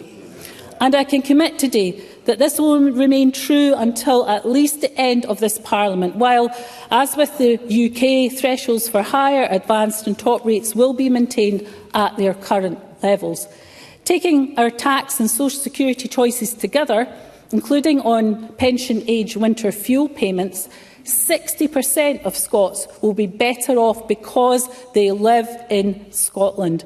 That is what delivering for the people of Scotland looks like. Finally, on tax, The additional dwelling supplement rate will next year will increase from 6 to 8% with effect from tomorrow, unless legal missives have been signed on or before today, and will match England by legislating to increase the standard rate of the Scottish landfill tax to £126.15 per tonne and the lower rate of £4.05 per tonne from the 1st of April 2025. Presiding Officer, we've listened to people in communities across our land, we've heard them and we've acted, and we've heard in particular the concerns of the culture sector. They rightly are flagging the threat the Tory cost of living crisis, inflation and Labour's national insurance hike pose to their future. But this SNP government will help. Earlier this week, Labour called on me to deliver a £25 million increase in the culture budget and to exempt music venues from non-domestic rates. I can announce today that yes, we will provide NDR support to music venues, but I will not increase the culture budget by £25 million. No, Presiding Officer, instead, I will increase the culture budget by £34 million next year, another record increase. Thank you, members. And we're committed to increase arts and culture funding by £100 million. After just 2 years, we're halfway there. Next year, subject to the normal budget processes, I aim to deliver a further £20 million increase. Taken with this year's rise, multi-year funding can be provided to cultural organisations across Scotland, something Angus Robertson has told me will be transformational for the sector. And that includes our world-class Scottish festivals, whose budget we are doubling, and thousands of grassroots artists who will also benefit from this support. I have one final announcement to make in this budget. Our first priority is tackling child poverty. The two-child cap is a pernicious part of the UK welfare system. Introduced by the Tories, it has caused misery for children and families in Scotland. Many expected an incoming Labour government to abolish the cap. We've waited, but Labour haven't delivered. This SNP government will. Just as with pension age, winter heating payments, we will act. Presiding Officer, we will mitigate the two-child cap. The detailed work of building the system will start with this budget, but implementation requires the cooperation of the UK Government. They control the Department for Work and Pensions, which means they control the data. We don't. But we have a year, and we'll work as hard as possible in 2025 so we can start paying families as early as we can in 2026. That is more than reasonable. But be in no doubt the cap will be scrapped. My challenge to Labour is to work with us, join us in ending the cap in Scotland, give us the information that we need. But either way, let me be crystal clear. This government is ending the two-child cap, and in doing so will lift over 15,000 Scottish children out of poverty. Thank you. Thank you. Presiding Officer, let me summarise the measures this SNP government sets out today. Record NHS investment, money to reduce waiting lists and make it easier for people to see their GP. Tax choices that put money in the pockets of low and middle income earners and help out hard-pressed local pubs and restaurants. Winter heating payments for older Scots. More affordable homes. Investment in childcare and nursery education in more jobs and business growth. More breakfast clubs in our schools, £4.9 billion of positive climate action, a record increase in funding for local services, transformational increases in culture spending, and, Presiding Officer, an end to the two-child cap, lifting 15,000 children out of poverty. This is what the people of Scotland want and will vote for. The question is whether opposition parties will too. Presiding Officer, this is a budget that delivers progress for Scotland. It's a budget that delivers hope for Scotland, and I urge Parliament to support it.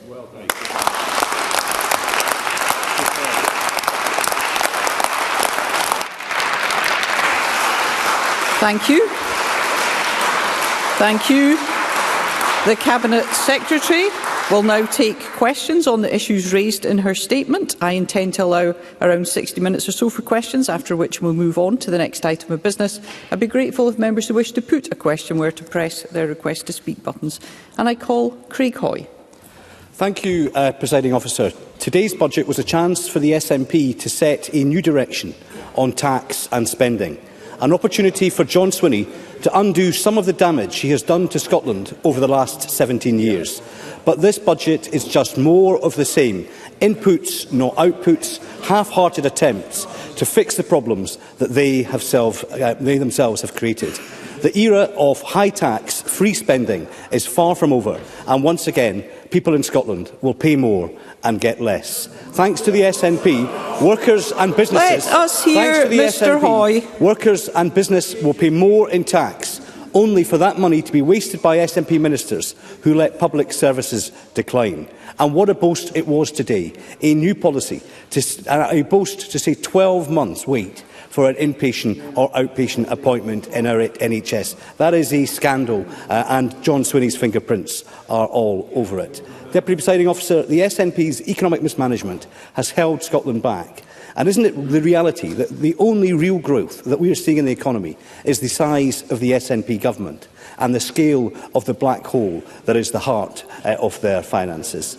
And the reality is that we are paying a heavy price for years of SNP waste on ferries, on gender reforms, failed independence bids and a national care service that has already cost the nation £30 million. The benefits bill, rising by a further £800 million, is out of control because the government can't get people back into work. NHS waiting lists are so long that sick people are staying sick. Now, the budget confirms that the SNP has wrecked public services. John Swinney is out of ideas and his government is running out of time. The NHS is on its knees and needs urgent reform. Now, we welcome today's budget increase for healthcare, but our NHS needs more than money. It needs leadership and a serious plan from this government. And now we've set out proposals to reduce bureaucracy so that more can be invested into accelerating treatment at the front line. So I ask Shona Robison this: will the SNP make these necessary changes, or is their only solution more money, which hasn't reduced waiting lists one bit to date? And wasn't the Auditor General of Scotland right when he said this government has no vision for the NHS? A government which now has record levels of revenue and record levels of tax receipts, but no vision for Scotland, no vision for our NHS, no vision for economic growth. In fact, a £33 million cut to the enterprise budget today. Now, after years of failing to hand over rates relief to Scotland's struggling businesses, I'm pleased that the SNP, in part, has met our demand for rates relief for hospitality. But why so long? How many pubs and restaurants have gone to the wall in the interim? And why has retail been left out of this announcement today? Today, also, hard-pressed householders will face more pain in the form of council tax rises as the government sweeps away the council tax cap in order to make up for the SNP's decade and more of underfunding Scotland's councils. Presiding Officer, income taxes are still the highest in the UK. So why hasn't the government listened to those who warn that Scotland's high tax regime and high tax rates are hitting growth? Why didn't the government, rather than just tinkering with thresholds, take up the option of reversing its damaging tax increases? And why didn't the Minister come to this chamber and admit what everyone else in Scotland can see, that the SNP's experiment of hitting Scotland with higher taxes has monumentally failed? Cabinet Secretary. So let me welcome, I think, the welcome for the record investment in the NHS. And of course, it is not just about the investment, but where that money is then spent. And as I said in my statement, reform, efficiency and productivity are at the heart of that investment. And the Minister for Public Finance, I can assure you, is driving that across this government. But let me correct Craig Hoy on a number of points. More than half of Scottish taxpayers will pay less under the proposals from this government. And of course, Craig Hoy talked about sustainability and the benefits bill out of control. I think what's out of control is his leader's letter calling for £1 billion of tax cuts. Imagine the impact of that on fiscal sustainability. Less money for our investment in our public services, less money for the NHS, less money for local government, less money for other services as well. And when it comes to retail premises, I have set out an affordable proposition for hospitality businesses, which will mean about 11,000 hospitality businesses benefiting from that. What I would say to Craig Hoy is to have gone further, first of all, would not be sustainable. His proposition, I think, was going to cost over £350 million. That's money that we will not get from the UK Government. We only got £145 million this year in consequentials. There will be no consequentials next year because the UK Government is moving to a different business tax rate system that cannot be replicated here. So this Government is taking the sensible, sustainable decisions, whether it's on business rates or whether it's on taxation or whether it's on the investment in public services. And as for council tax rises, this is a record level of investment for local government. I'm sure that's something that local government will welcome. Thank you. I call Michael Mara. Thank you, Presiding Officer. This budget benefits from an additional £5.2 billion from the UK Labour Government. In July, the people of Scotland turned the page so that Labour could end austerity and take the tough decisions to deliver urgently needed investment in our public services. And this means that today we had the opportunity to take a new direction in Scotland. And not just a question of how we spend £5 billion, but how we spend an unprecedented £60 billion budget. It's an opportunity to deal with the country's challenges, to deliver better outcomes rather than trumpeting a shopping list of inputs. If only they had the imagination to take that new direction. Instead, in recent days, we have been invited by the SNP to stretch our imaginations, to suspend disbelief and accept that this is John Swinney's first budget. The First Minister is supposedly now the fresh-faced ingenue of Scottish politics, a break from the past that he would like the country to forget.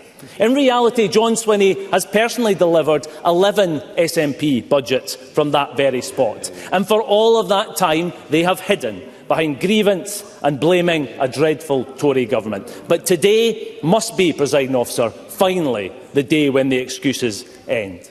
Because today's budget lands in the midst of a rapidly escalating crisis in our NHS. From Aberdeen to Glasgow and everywhere in between.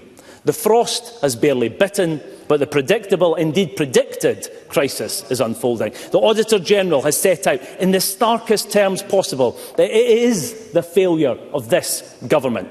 He is repeating his warnings of 12 months ago with added feeling, and that feeling is that he is banging his head against a brick wall. It is abundantly clear that nothing of any effect has been done. No reform, no vision, no plan.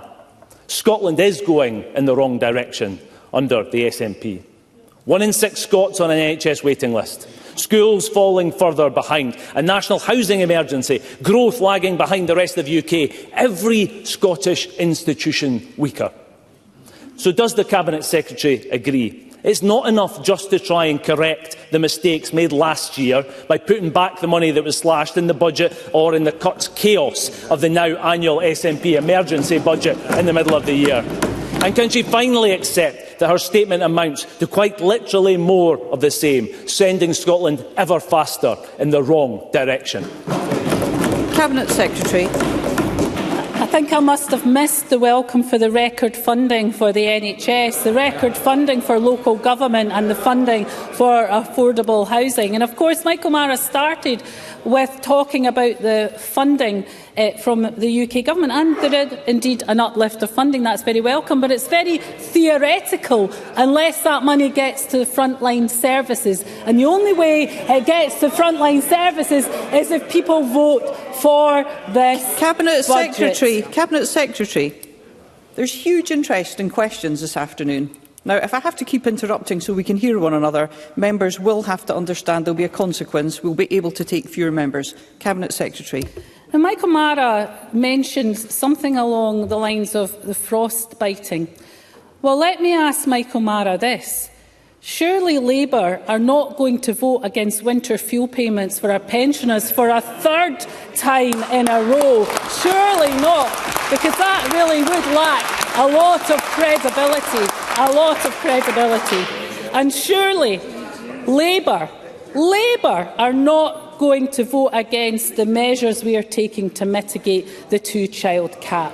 So I hope in all of the froth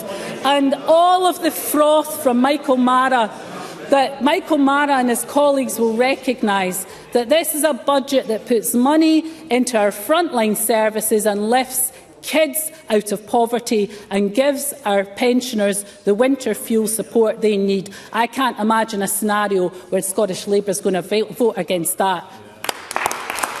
Paul Ross-Greer. Thank you, Presiding Officer. £4.9 billion for climate and nature sounds positive. I'll read with interest what it contains. It cannot be padded out with greenwashing. I'm glad to see free bus travel for asylum seekers and free ferry travel for young islanders included.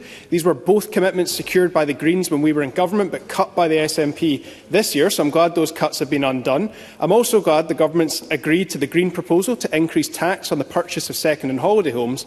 But despite the Cabinet Secretary's claims, this budget contains a huge cut to core council services like schools and social care. It fails to expand free school meals to primary 6 and 7. It cuts the Nature Restoration Fund and the cycling, walking and safe routes funding, and efforts to make homes warmer and greener fall short by £250 million. I will not dismiss the positive steps taken, but does the Scottish Government accept that if they want Green support, significant further changes will be required? This budget will need to do much more for people and planet. Cabinet Secretary. I don't accept that, and I would ask Ross Greer to look very carefully. So, for example, at table 4.12, around the local government settlement, because the budget compares to the ABR position, something that this Parliament wanted through the committee process, through FPAC, it means, of course, that there needs to then be a recognition of the in-year transfers that happen, particularly from health and education.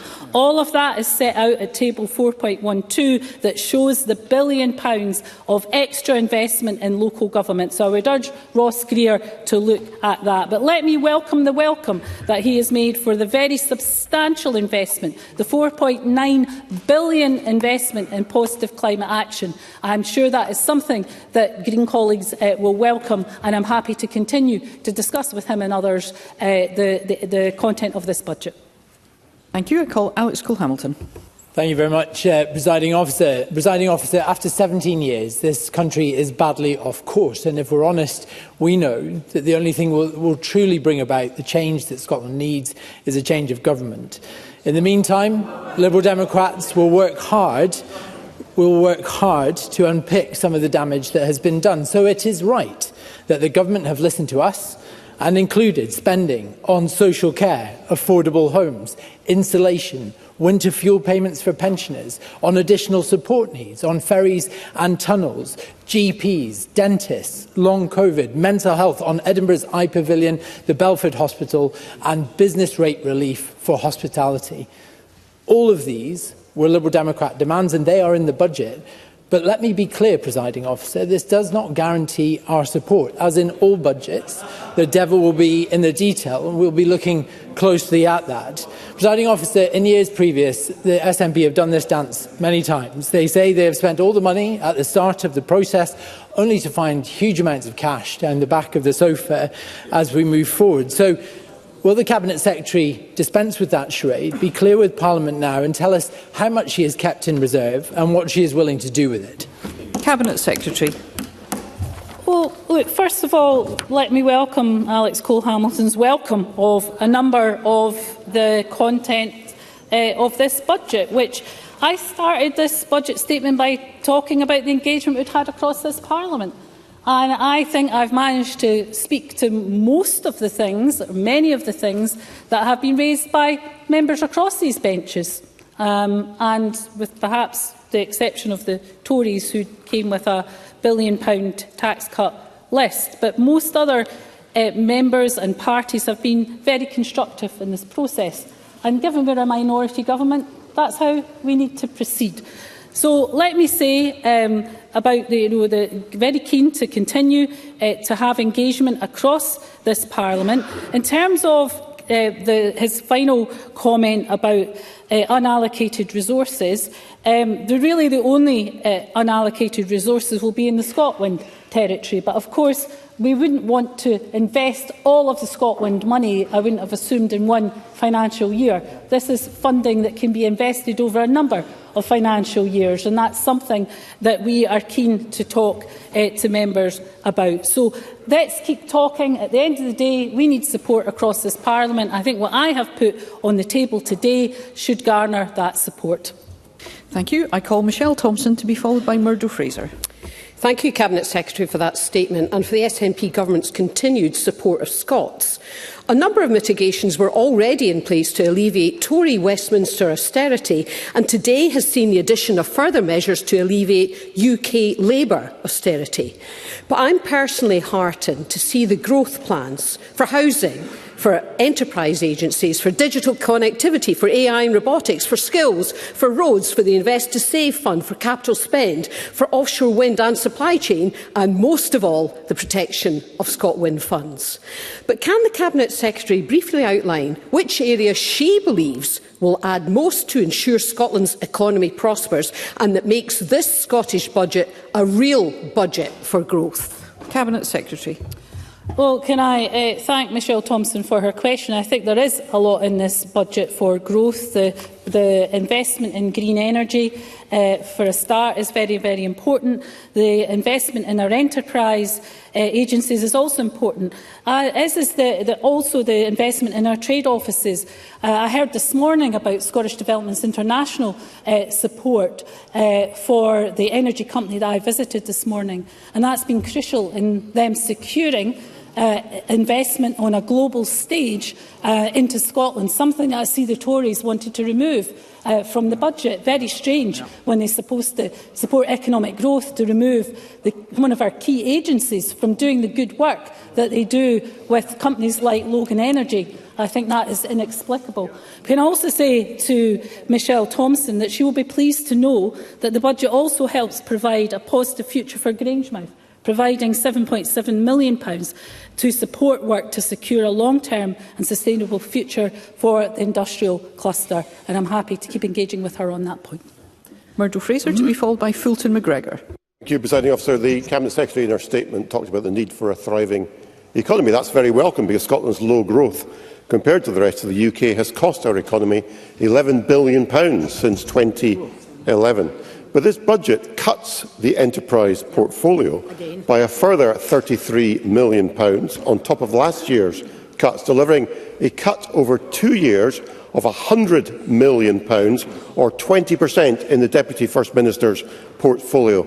How does that help grow the economy? Cabinet Secretary. Well, again, as I answered earlier, I would point Murdo Fraser to be cautious around that in terms of the comparison with the ABR figures. So what you have to do is to look at where some of that transfers. So there have been areas transferred out of the Deputy First Minister's portfolio into other areas.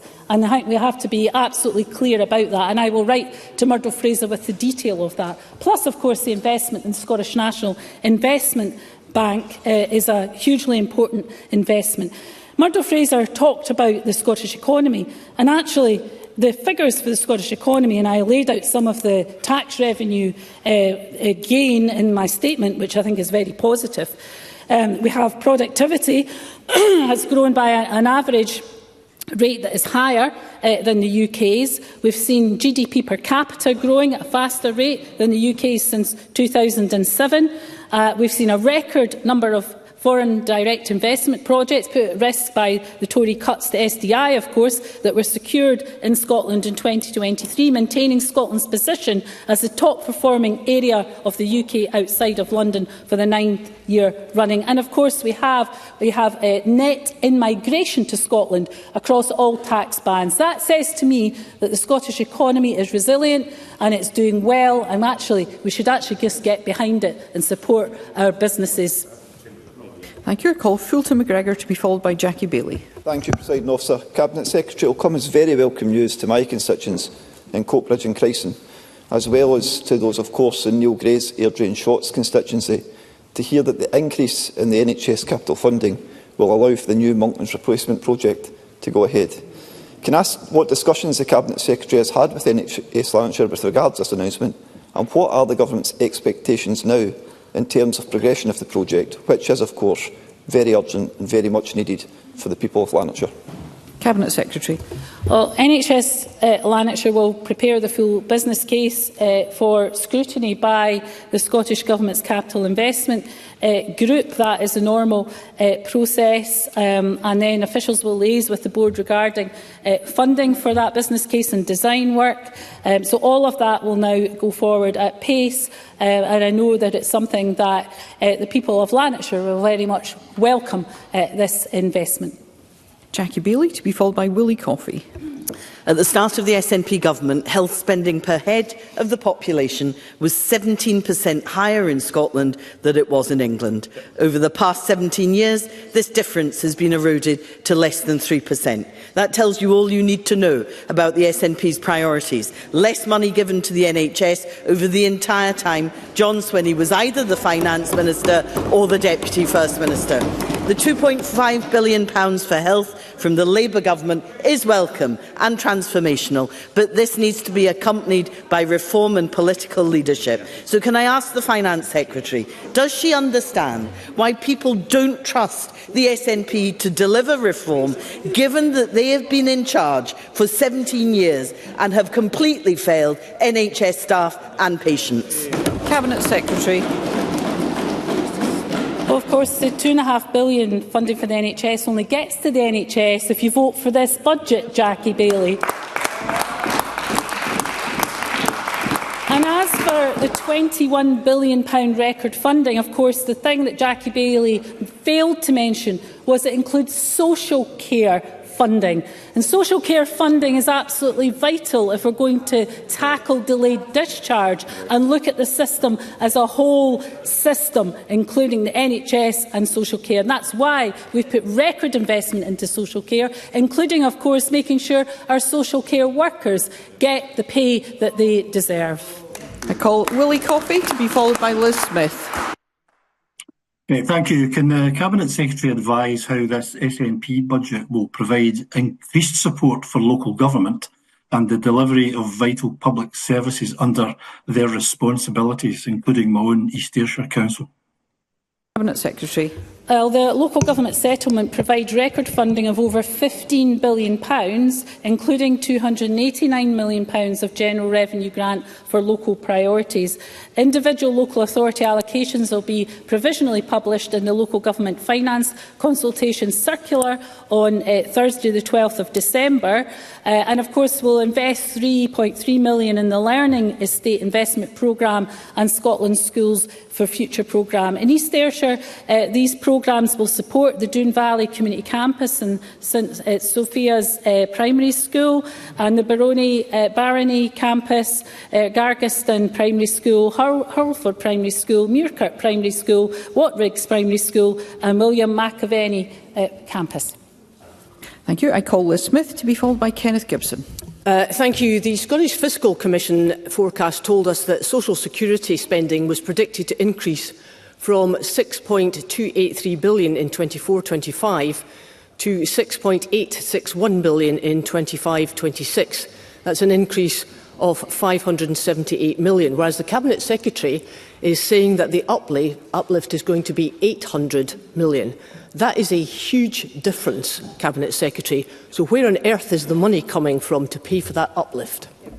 Secretary. Well, of course, we see investment in social security as an investment in people and in tackling poverty. I know that Liz Smith and our Tory colleagues don't share that aspiration. In fact, they wanted to cut social security in the letter set out by Russell Finlay. But of course, in terms of fiscal sustainability, the real risk to fiscal sustainability is £1 billion of tax cuts that removes funding out of health, out of local government, out of social security, out of all areas of public spending. And that's not just wrong in terms of fiscal sustainability, it's not morally sustainable either. Call Kenneth Gibson to be followed by Daniel Johnson. Thank you, Presiding Officer. In a generally very positive and welcome statement, I am disappointed that while the ferry service capital allocation rises an impressive 50% from £158.9 million to £237.1 million, there is no information as yet for my Ardrossan and Arran constituents awaiting the long-promised Ardrossan Harbour redevelopment. This project is essential both to Arran's lifeline ferry service and the 165 Arran jobs directly reliant on the port. Can I ask the Cabinet Secretary if redevelopment is at the forefront of Scottish Government plans, and if so, when we might hear some good news as to progress? Cabinet Secretary. Can I first of all recognise Kenny Gibson's tenacity on this matter? He's campaigned for this for a long time, and can I assure him that the Scottish Government remains absolutely committed to ensuring the Arran ferry service is fit for the future and to find a solution at Ardrossan that can be delivered in a cost-effective way, reflecting the needs of all the partners involved. And Scottish ministers have been clear that it's vital the business case to support the harbour upgrade needs to be robust to give greater certainty on the project costs and financial packages required. We'll look to provide updates when notable progress is made, and I'll make sure that that's provided to Kenny Gibson in due course. I call Daniel Johnson to be followed by Ben McPherson. Allocation of skills funding is flat in this budget at £202 million. Not only does this represent a real terms cut of 2.4%, it means that spending will be some £50 million or more less than is raised by levy payers in Scotland. So when the government has £5 billion more to spend, does this not undermine attempts to grow jobs and wages? Does it not further undermine employers by spending less on skills than they are being required to pay? Cabinet Secretary. Well, can I first of all just remind Daniel Johnson that I set out the increases in my statement around the colleges, universities and wider skills system. We'll invest over £2 billion supporting them. The total investment in higher education will increase by 3.5%. It's not an issue I remember his colleagues raising at any of the meetings that we've had, but if they want to follow this up post this budget, this is a draft budget, we have to continue to discuss with parties across this chamber, then it's something I am more than happy to follow up with Daniel Johnson. I call Ben McPherson to be followed by Tim Eagle. Presiding Officer, as the local constituency MSP, I passionately believe in the significant potential for the development of Granton Waterfront to help tackle Edinburgh's housing challenges, to transform the northern part of our capital city for the common good, and to deliver economic growth, new opportunities and multiple positive benefits for existing communities in the area and our country more broadly. That's why I have worked constructively to highlight all of this to ministers, and I am therefore delighted and grateful that the Finance Secretary has committed to working with City of Edinburgh Council to deliver 800 more affordable homes. Can the Cabinet Secretary say more about the Scottish Government's commitment to the development of Granton Waterfront as a strategic site and the positive impact this will deliver for the people of Northern Edinburgh and Scotland as a whole? Cabinet Secretary. Well, Ben McPherson is absolutely right. This is a big deal for Edinburgh, and we'll work with Edinburgh over the coming months and hope to announce a deal on the detail early in the 2025-26 financial year to support this multi-year project. And I talked in my statement about unlocking 800 new net zero homes of mixed types and tenures, but also sustainable transport links and placemaking initiatives. This could be a game changer for Edinburgh, and I'm very acutely aware of the housing need in Edinburgh. I think this will go a long way to helping as part of the solution. Tim Eagle, to be followed by Emma Roddick. Thank you, Presiding Officer. Can I just remind you of my register of interest as an active farmer?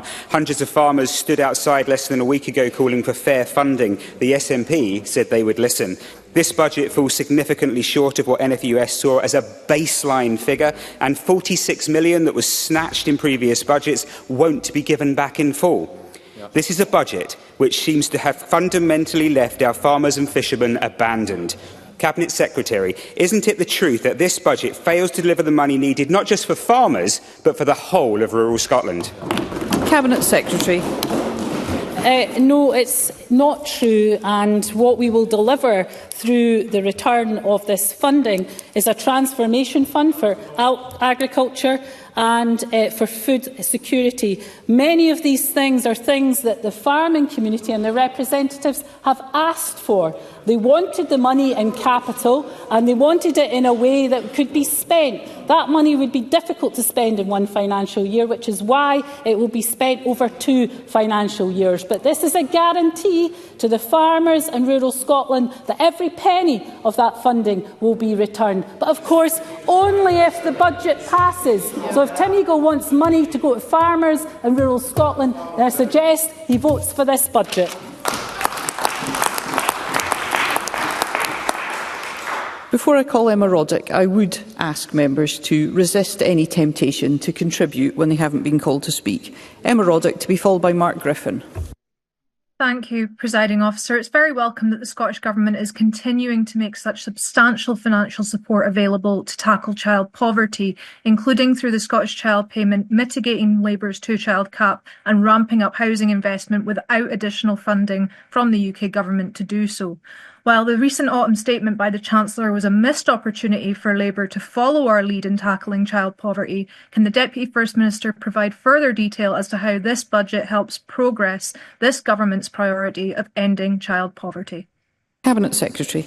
Well, I can confirm that this budget is focused on eradicating child poverty, and it is this Government's top priority, and that's why we're investing in a package of benefits and payments only available in Scotland, totalling £644 million in 2025-26, including the Scottish Child Payment, with 356,000 children now forecast to be eligible. Further investment includes expansion and testing of free breakfast clubs, free school meals provision for primary 6 and 7 children in receipt of the Scottish Child Payment, and continued support for the school clothing grant. And of course, what I have announced today in terms of the progress to scrapping the two-child cap will lift 15,000 children out of poverty, some of our most vulnerable children in our communities, and that's something I'm sure will be welcomed by many across Scotland. Mark Griffin, to be followed by Kevin Stewart. Thank you, Presiding Officer. In real terms, the housing budget was £925 million in 2022-23. It went down to £790 million in 23-24, down to £610 million in 24-25, but then up to £770 million for next year. Presiding Officer, that's like a dodgy Black Friday deal in reverse, where retailers inflate their prices to give the impression of a good deal on the day, but the cost of that is thousands more children in temporary accommodation. The Cabinet Secretary previously said that housing was the #1 priority for additional funding. How can the Government still claim that is the case in the face of over £150 million of cuts to the housing budget from 22-23? Cabinet Secretary. Well, of course, if Mark Griffin had listened to the housing organisations, they were asking for the restoration of this funding, and that is what this budget delivers. It delivers the restoration of that funding, and of course that was in addition to the £80 million that was already announced in terms of the measures to tackle the very issue that Mark Griffin raised about temporary accommodation, because I agree with him. We absolutely need to drive down the number of families in temporary accommodation. This investment will help do it, but the investment only gets to housing and to the housing organisations if this budget passes, and therefore I hope Mark Griffin will support it. Kevin Stewart, to be followed by Douglas Lumsden. Thank you, Presiding Officer. Monica Lennon described the two-child cap as the wrong position. Pam Duncan-Glancy said it was horrific. Anas Sarwar himself called it heinous. Does the Cabinet Secretary share my view that since the UK Government has refused to scrap this heinous policy, that Labour MSPs must back this budget if they are to have any credibility on tackling child poverty at all? And they must back this budget to lift over 15,000 kids out of poverty.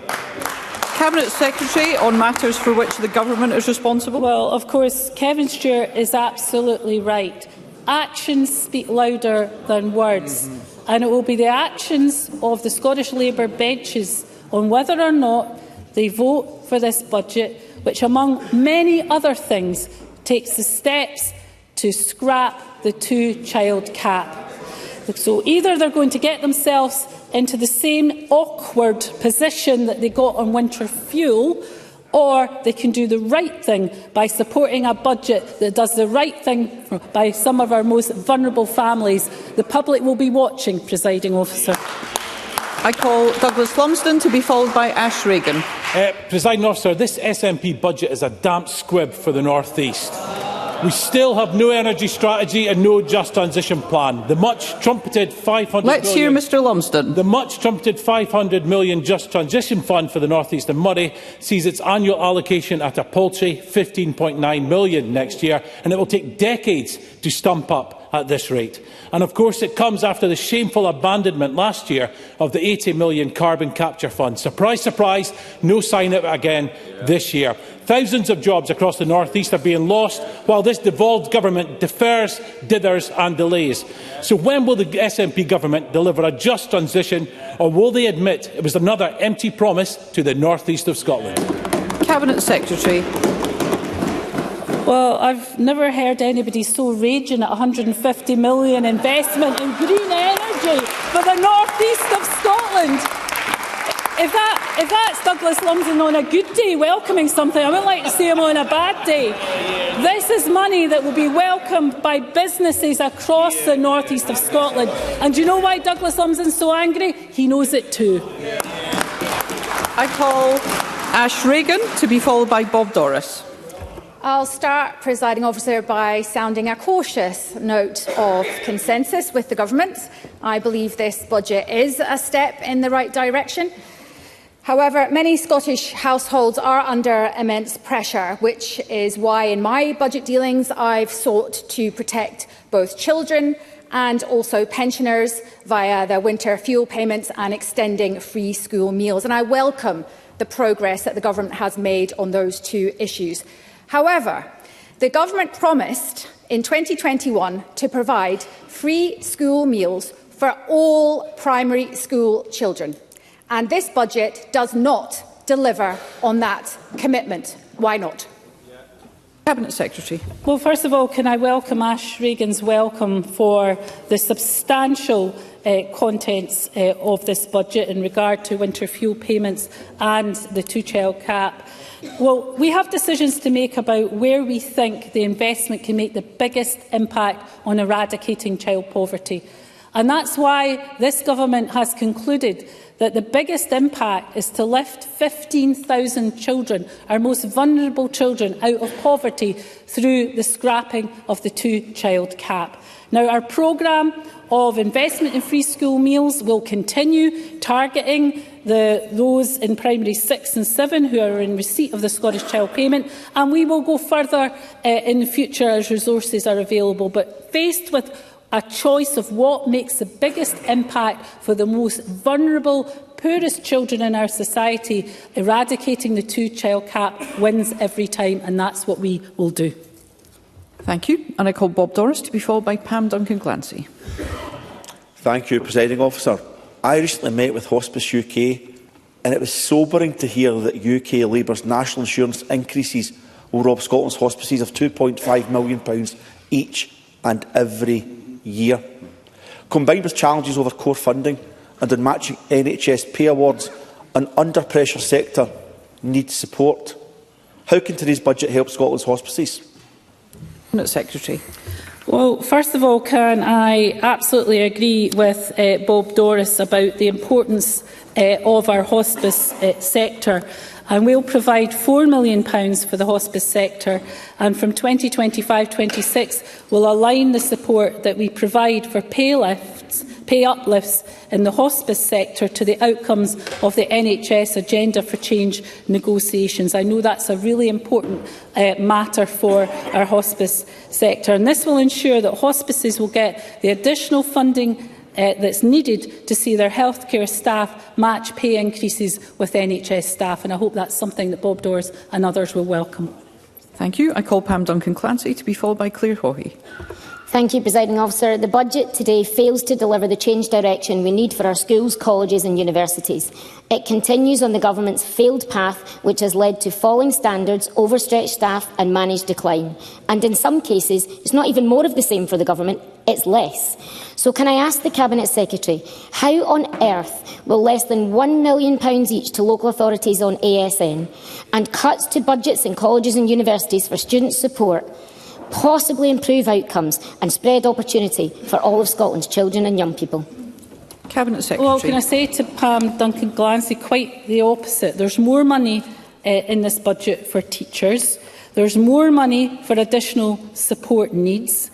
And there's more money for local government, who at the end of the day are the deliverers of education. £1 billion more for local government. So we're providing the resources to local government so they can get on and provide the standard of education that parents and children across the country would expect. Thank you. I call Clare Haughey to be followed by Megan Gallagher. Thank you, Presiding Officer, and I refer members to my register of interest. I'm employed as a bank nurse by Greater Glasgow and Clyde NHS, and I welcome the record-high NHS funding announced by the Cabinet Secretary today. We know that treatment close to home is preferred by many people and preferable for many conditions. Can the Cabinet Secretary set out how the budget will enable more people to get the NHS care they need in or close to their own home? Cabinet Secretary. Well, Clare Haughey, of course, is absolutely right. So over £2.2 billion for primary care will help to deliver the essential reform. It will improve capacity and patient access in local communities, and it will help to reduce the demand on acute services. The budget also supports the expansion of hospital at home, which has been a huge success, and primary care enhancements. And as I mentioned in my statement, the budget also includes nearly £200 million to reduce waiting times, help reduce delays in hospital discharge. It will help to support frailty units linked to every A&E department to support community re-enablement. And it will expand, as I said, the hospital at home programme to meet 20% of Scotland's NHS bed base by December 2026. Call Rona Mackay to be followed by Patrick Harvie. Thank you, Presiding Officer. The safety and security of the public is one of the most important duties of any government. Whilst the manner in which money allocated is spent is an operational matter for Blue Light Services, can the Cabinet Secretary provide more detail regarding the funding allocations for Police Scotland and the Scottish Fire and Rescue Services? Cabinet Secretary. We will spend £1.62 billion on policing in 2025-26 and £412.2 million in support of the Scottish Fire and Rescue Service. This will support capacity, capability and frontline service delivery and will drive key areas of transformation as outlined in Police Scotland's 3-year business plan and Estates master plan. This continued resource and capital investment will support SFRS in their ambitious strategic service review programme to better align resources to current and future risks and to continue to keep our communities safe. Thank you. My apologies to Megan Gallagher, who I now call. Thank you, Presiding Officer. We all read about the Scottish Government's proposals for affordable housing in the paper this morning. However, that being said, it was a key ask of stakeholders. However, we can't ignore that cutting and then reinstating budgets creates instability in the market, as developers simply cannot trust whether this budget will still be in place next year. And I think we've also got to acknowledge the huge amount of damage and lost investment that cutting the budget last year had on our housing sector. Now, if the Cabinet Secretary is serious about listening to housing stakeholders, what will she do to encourage developers and to encourage developments and what they are calling for to scrap the disastrous rent proposals that will have devastating impacts on our housing sector? And is she confident that the Scottish Government will finally achieve their housing target of 110,000 affordable homes by 2032? Cabinet Secretary. Well, can I welcome Megan Gallagher's welcome of the investment in affordable housing. It will help to lever in substantial additional resources, not least from the private sector, and of course the funding that can be raised by registered social landlords to make sure that money goes as far as it possibly can. It will be a mixture of new build but also acquisitions and bringing empty homes back into use and making sure that we target a lot of that on addressing the issues of temporary accommodation that I mentioned to Mark Griffin in my reply.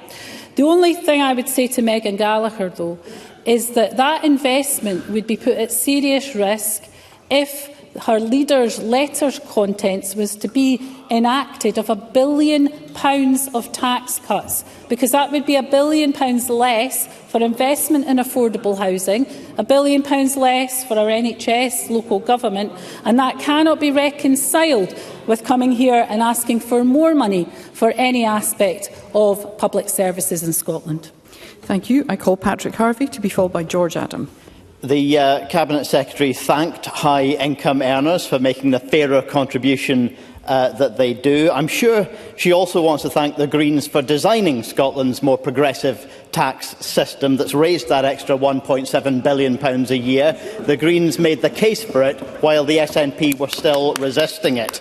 It was also the Greens who led the way on cheaper public transport, especially with the hugely successful bus pass for young people. So will the Scottish Government this year back our current call for a £2 fare cap for all bus passengers to make public transport more affordable for everybody throughout the country? Cabinet Secretary. Well, look, I mean, the £1.7 billion raised through tax revenues is hugely welcome and is a really important contribution to public services in Scotland. But I think we've asked taxpayers to really go as far as we can in the current climate, given the pressures on resources. And I think, given that we have the resources available to us to make the substantial investments, the tax position I set out in the statement, I think, is a balanced position, recognising the needs of taxpayers with the needs of public services.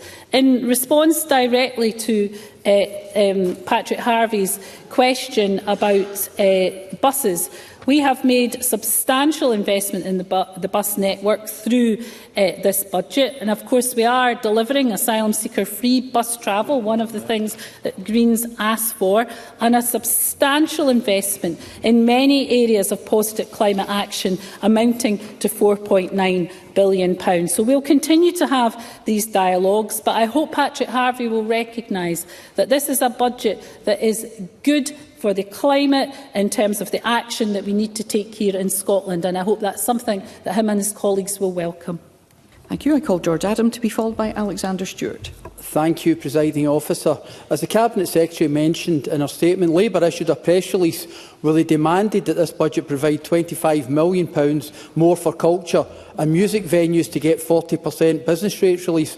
Now that the Cabinet Secretary has announced a game-changing increase of £34 million for culture and delivered 40% relief to grassroots music venues, does she agree with me that the Labour Party will have some serious explaining to do to the artistic community in Paisley and throughout Scotland if they try and block this funding? And also, does she think the Labour Party will want to follow the example of UK Labour government and cut culture funding?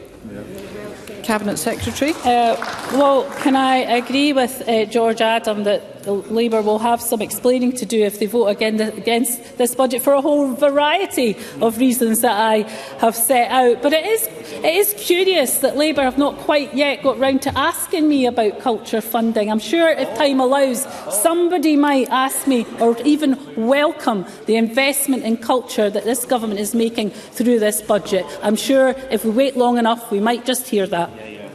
I call Alexander Stewart to be followed by Colette Stevenson. Thank you, Presiding Officer. Cabinet Secretary, local government funding is in dire straits. Local authorities have been warning for years that they are on the brink. In your statement, you say local government funding has increased, yet the figures show the budget is nowhere near what local government need, Cabinet Secretary. So how on earth does this support local government and councils across Scotland to thrive and survive? Cabinet Secretary. Well, here it is, Alexander Stewart. Here it is, not asking for more Cabinet money. Secretary. And nowhere in this letter of Russell Finlay's letter does it ask for more money for local government. No. It asks for £1 billion of tax cuts. That will mean. Thank you, Cabinet less. Secretary. Just with regards to the use of props, it is one thing to it's one thing to read a letter, Cabinet Secretary. My apologies, Presiding Officer. In the letter, Russell Finlay asks for £1 billion of tax cuts. He doesn't ask for £1 billion of funding for local government. It's not here. I've read it a number of times. It's not there. So it is a bit rich for Alexander Stewart to come here asking for money for local government when his leader is asking for less money for local government and £1 billion of tax cuts. I think you really need to get your story straight here. Always through the chair, I call Colette Stevenson to be followed by John Mason. Thank you, Presiding Officer. Scotland's teachers work incredibly hard day in and day out to ensure that our children receive the highest quality of education. Can the Cabinet Secretary advise how the Scottish Budget will support local authorities, including South Lanarkshire Council, to maintain teacher numbers in our schools, as well as offer permanent contracts to the workforce? Cabinet Secretary. Well, this budget will help local government to deliver on education. As I mentioned earlier on, it provides more money for teachers, more money for additional support needs. It continues the investment in the school estate. And in terms of the investment in teachers, the latest figure I saw for teacher pay showed that a Scottish teacher starting, I think, at the start of their band for a newly qualified teacher was going to earn in the region of £6,132 more after tax than they would the equivalent south of the border. I think that's a good investment in our teaching staff and a good investment in education. Thank you. I call John Mason to be followed by Stuart McMillan. Thank you very much. The Cabinet Secretary said that she was restoring the affordable housing budget, but we are in a housing emergency. And does that not mean we should be doing more than restoring? And I see that we're spending £1.1 billion on trunk roads. Does she think the balance is right between the roads and the housing? Cabinet Secretary. Well, first of all, on the roads budget, it is important that we have a safe roads network, and a lot of that funding is essential spend on maintenance of our road network. But of course we have our commitment to the A9, and we have set out the next stages of the A9 dualling project, and we will continue with that. Now, in terms of the affordable housing budget, I think the affordable housing budget sets the level at a level that will be achievable and deliverable. So it will help the sector scale up in order to deliver on new build, on acquisitions, on empty homes, and to tackle temporary accommodation. It will enable us to do all of that. Where I would agree with John Mason, though, we have spending reviews in the spring for both resource and capital, and what I'm keen to see from the UK Government is a continuation of investment, particularly in the capital space. And once we see what that is, then I'm really more than happy to have a discussion about multi-year funding, particularly in the affordable housing space. I call Stuart McMillan to be followed by Pauline McNeill.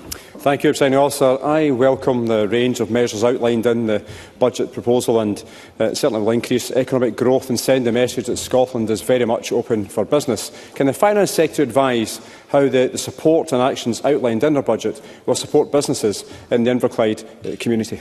Cabinet Secretary. Well, of course, the resources for Inverclyde that will go locally will be set out in the circular that I mentioned earlier on. But without a doubt, this investment will help many businesses in the Inverclyde area, and that is something that I'm sure Stuart McMillan will welcome. In fact, it will help businesses across the whole of Scotland. This is a significant investment that will reach all parts of Scotland. I call Pauline McNeill to be followed by Willie Rennie. The legal aid crisis seems to have been ignored in this budget, with a £14 million real terms cut in the budget compared to 23-24. What does this signal to those who need a legal aid lawyer? in civil and criminal. I ask the Cabinet Secretary, what allocation is there in this budget to address and sustain the legal aid system to attract new lawyers to the profession? I ask this question not simply in the interest of the legal profession, but the system that supports ordinary people who need good quality representation in their lives, whether it's civil or criminal. Cabinet Secretary. Well, the budget maintains substantial increases in legal aid fees over recent years to support the vital work of Scotland's legal professionals. The Legal Aid Fund resource budget has been increased to £155 million, an increase of almost 10%. The Legal Aid Fund is demand-led and all eligible costs will be met in year. And I think that might be where Pauline McNeill is looking at. So let me assure her it's a demand-led budget and all eligible costs will be met in year. The Legal Aid Administration budget has been increased to £22.5 million, and this additional funding is to support increased operating costs and non-cash budget cover for an accrued pension liability. Hopefully that's something that Pauline McNeill will welcome. I call Willie Rennie to be followed by Katie Clark. Staff in private and voluntary nurseries receive a far lower wage than equivalent workers in council nurseries, even though they do exactly the same job. Now, I supported a former First Minister when he promised to close that funding gap. So why is it not in the budget? Cabinet Secretary. Well, first of all, let me say to Willie Rennie that I recognise the issue. I also will say, though, that we have invested significantly in early learning and childcare, including for early learning staff. I understand the points raised by the sector, and it is important that they are able to continue to recruit. And that is something I'm more than happy to follow up with Willie Rennie in the next stages of our budget discussions. I call Katie Clark to be followed by Jamie Green. North Ayrshire Council have had their budgets cut by £100 million since 2010, with disproportionate cuts to local government over the last 17 years, and are now consulting on cuts to teacher numbers, abolishing all school crossing patrollers, closing libraries and Arran Outdoor Centre. Can the Cabinet Secretary confirm that this budget, which continues with increased ring fencing for councils, will still mean more vital public services will be cut in the coming year? Or can she give assurance that it is sufficient to address the immediate funding pressures and start to undo the damage of the last 17 years? Cabinet Secretary. Well, can I say to Katie Clark, it provides £1 billion of extra to local government, but only if this budget passes, and therefore I welcome her support for that measure within the budget, and I'm sure she will vote for it.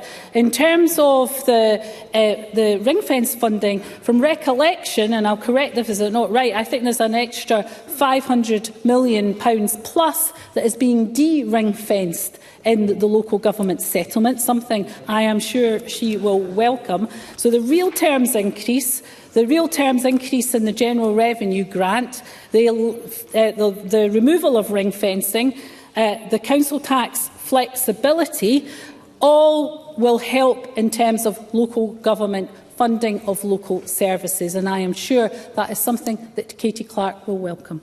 I call Jamie Green to be followed by Fergus Ewing. Thank you, Presiding Officer. And I hope the Cabinet Secretary will respond to my question in the spirit with which I ask it. Mental health waiting times, particularly for young people, are at shockingly high levels in Scotland. As we all know, our drug and alcohol deaths are at record and alarming rates. When it comes to budget announcements, the devil is very much in the detail. And I note from this budget that the alcohol policy lines and the mental health service budgets attract a very marginal increase next year, which I do not believe are proportionate to the urgency and scale of the problems that we face as a nation.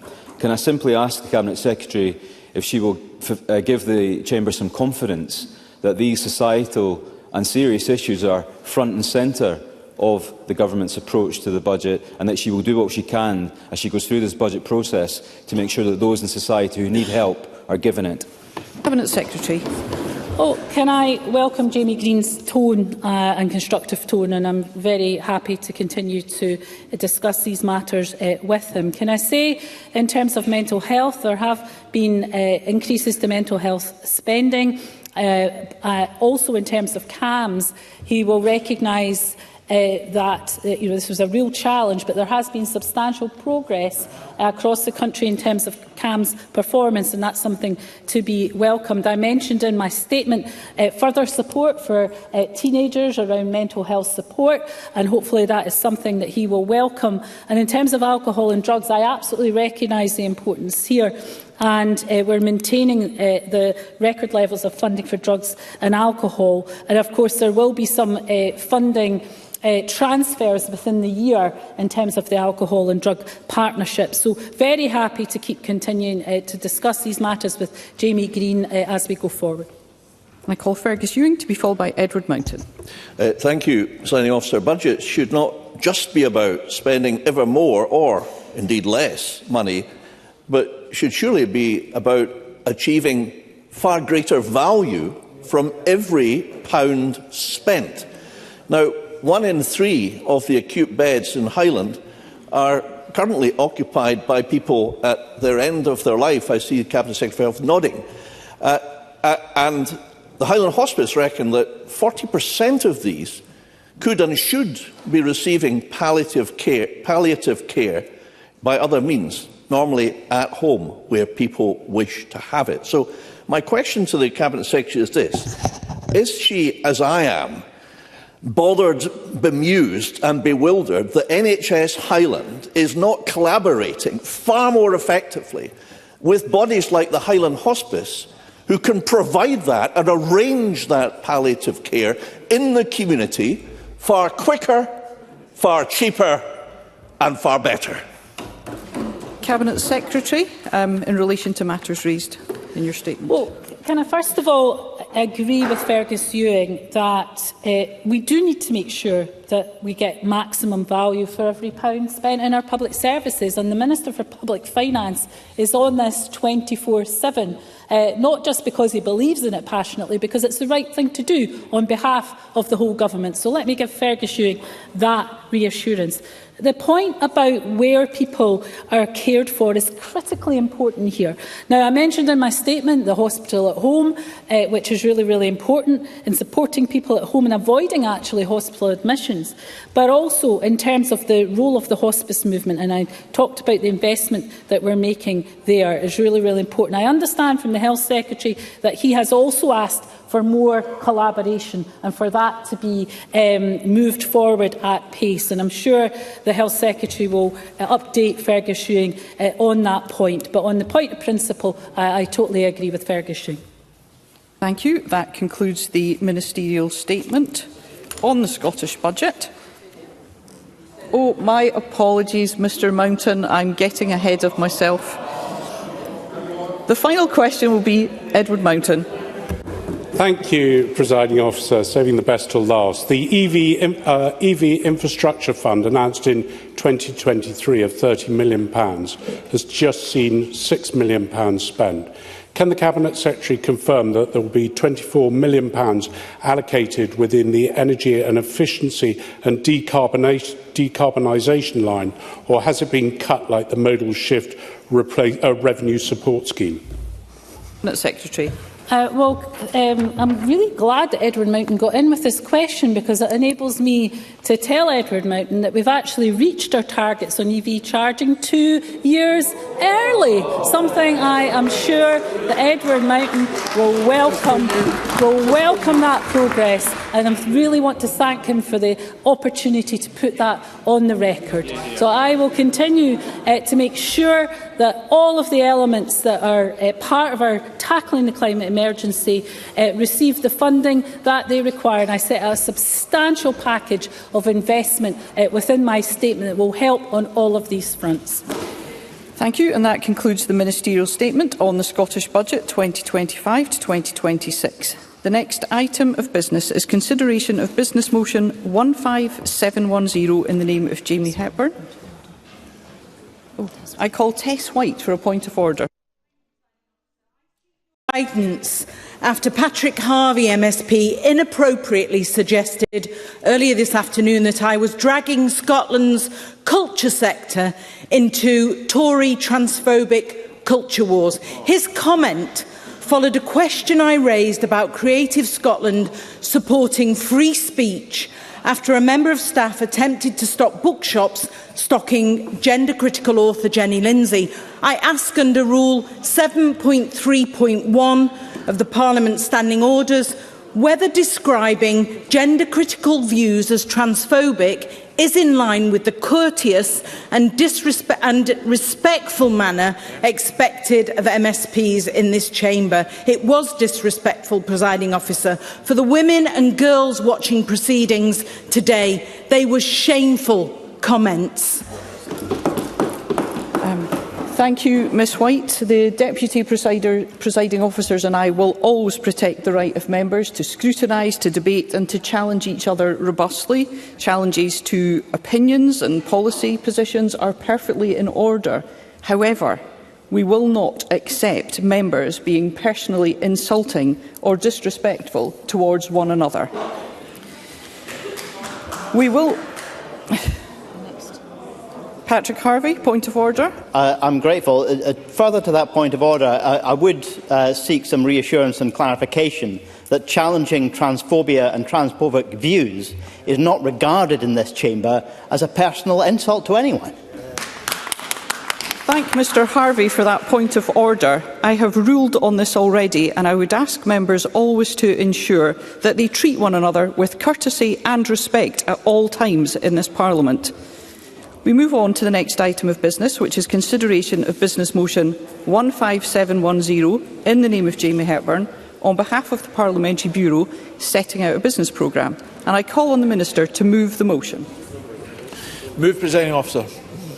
Thank you, Minister. No member has asked to speak to the motion. And the question is that motion 15710 be agreed. Are we all agreed? We are agreed. The next item of business is consideration of Parliamentary Bureau Motion 15711 on approval of an SSI. And I ask Jamie Hepburn, on behalf of the Parliamentary Bureau, to move the motion. Move, Presiding Officer. Thank you, Minister. And now I call on Craig Hoy. Up to 3 minutes, please. Thank you, Presiding Officer. We will be supporting the motion lodged by Jamie Hepburn. However, we do so with some reluctance, and I want to explain why. While we're not opposing this particular budget set of revisions, we have significant concerns about the practices which are at play here.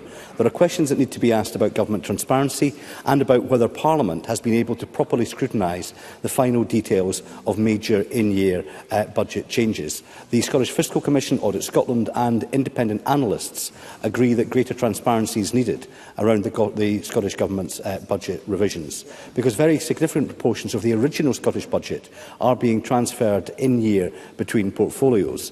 And I understand that some in-year revisions were needed because of UK events, such as the election and the timing of the budget. However, the Scottish Government itself still made many changes. And these shifts, mostly from the health and education budgets, are now being propped up by a quick-fix funding boost at the heart of the Government's finances. And this is a problematic practice for two key reasons. It does not allow for sufficient and accurate parliamentary scrutiny of government spending, and it means that in funding our public services, this Government appears to be flying by the seat of its pants. Relying on massive in-year transfers mean that the figures presented to Parliament each year in the budget could be construed as being a facade, because they do not represent the actual plans and the actual policy and spending intention by the principal portfolios. This can mislead Parliament and the public regarding the scale and the focus of the Government's plans and priorities. For example, a portfolio like health and social care can be promoted as having a big funding uplift, all the while the Government has every intention of rerouting that funding elsewhere. In summary, we will be supporting the SSI, but questions remain about transparency, scrutiny and the sustainability of the process by which it is being delivered. And we have to question whether it is acceptable to move such significant proportions of the public's money around using only the vehicle of a statutory instrument. We therefore need to see these questions being put to a wider debate in this Parliament, and I would encourage the Government to engage with that process. Thank you, and I call on Ivan McKee to respond. Up to 3 minutes, Minister. Thank Thank you very much, Presiding Officer, for the opportunity to speak to this SSI. The Budget Scotland Act 2024 Amendment Regulations, also known as the Autumn Budget Revision, has already been subject to consideration and scrutiny by the Finance and Public Administration Committee, with the committee taking evidence in November and approving this SSI to go before Parliament. The Autumn Budget Revision provides the first opportunity to formally amend the Scottish Budget for 2024-25, allocating almost £1.1 billion of additional funds to support our public services. These changes include providing £1.058 billion to health to support services, fund pay rises and changes to employer pension contributions, £155 million to local government and £35 million to fund police and fire pensions. It also, of course, sets out savings announced by the Cabinet Secretary for Finance and Local Government to Parliament in September, where these impact underlying budgets. This was required to help fund priority areas such as health and support pay rises in order to avoid strike action. The Autumn Budget Revision is routine parliamentary business that proposes amendments to better align the Government's budget with its planned spending profile, and budget revisions require to be in place to ensure that spend can actually be taken forward against the full allocated budget. It's not then the additional funding received during the financial year thus far, most significantly as part of UK main estimates, cannot be taken forward without breaching statutory spending limits. So I think, certainly myself and my colleagues and the whole Chamber, I suppose, are a bit surprised by Craig Hoy's approach on this, attempting rather fruitlessly to make a political point about this process. In terms of transparency, the Government has provided all that the Finance Committee has asked for in that regard. As Craig Hoy full well knows, the budget document we've just heard the Cabinet Secretary talk to has extensive tables in it and in the backup information that provides all that transparency. And if Craig Hoy is struggling to understand that, then we're very happy to come back to FPAC and go back through it with him one more time. But I would urge, as is normal practice, urge Parliament to support this SSI in order to ensure funding received to date is able to be spent on our vital public services. Presiding Officer. Thank you, Minister. The question on this motion will be put at decision time. The next item of business is consideration of Parliamentary Bureau Motion 15712 on approval of an SSI, and I ask Jamie Hepburn on behalf of the Parliamentary Bureau to move the motion. Move, Presiding Officer. Thank you, Minister. The question on this motion will be put at decision time, and there are two questions to be put as a result of today's business. The first question is that motion 15711, in the name of Jamie Hepburn, on behalf of the Parliamentary Bureau on approval of an SSI, be agreed. Are we all agreed? Yes. The motion is therefore agreed. And the final question is that motion 15712, in the name of Jamie Hepburn, on behalf of the Parliamentary Bureau on approval of an SSI, be agreed. Are we all agreed? The motion is therefore agreed. That concludes decision time, and we'll now move on to members' business in the name of Emma Harper.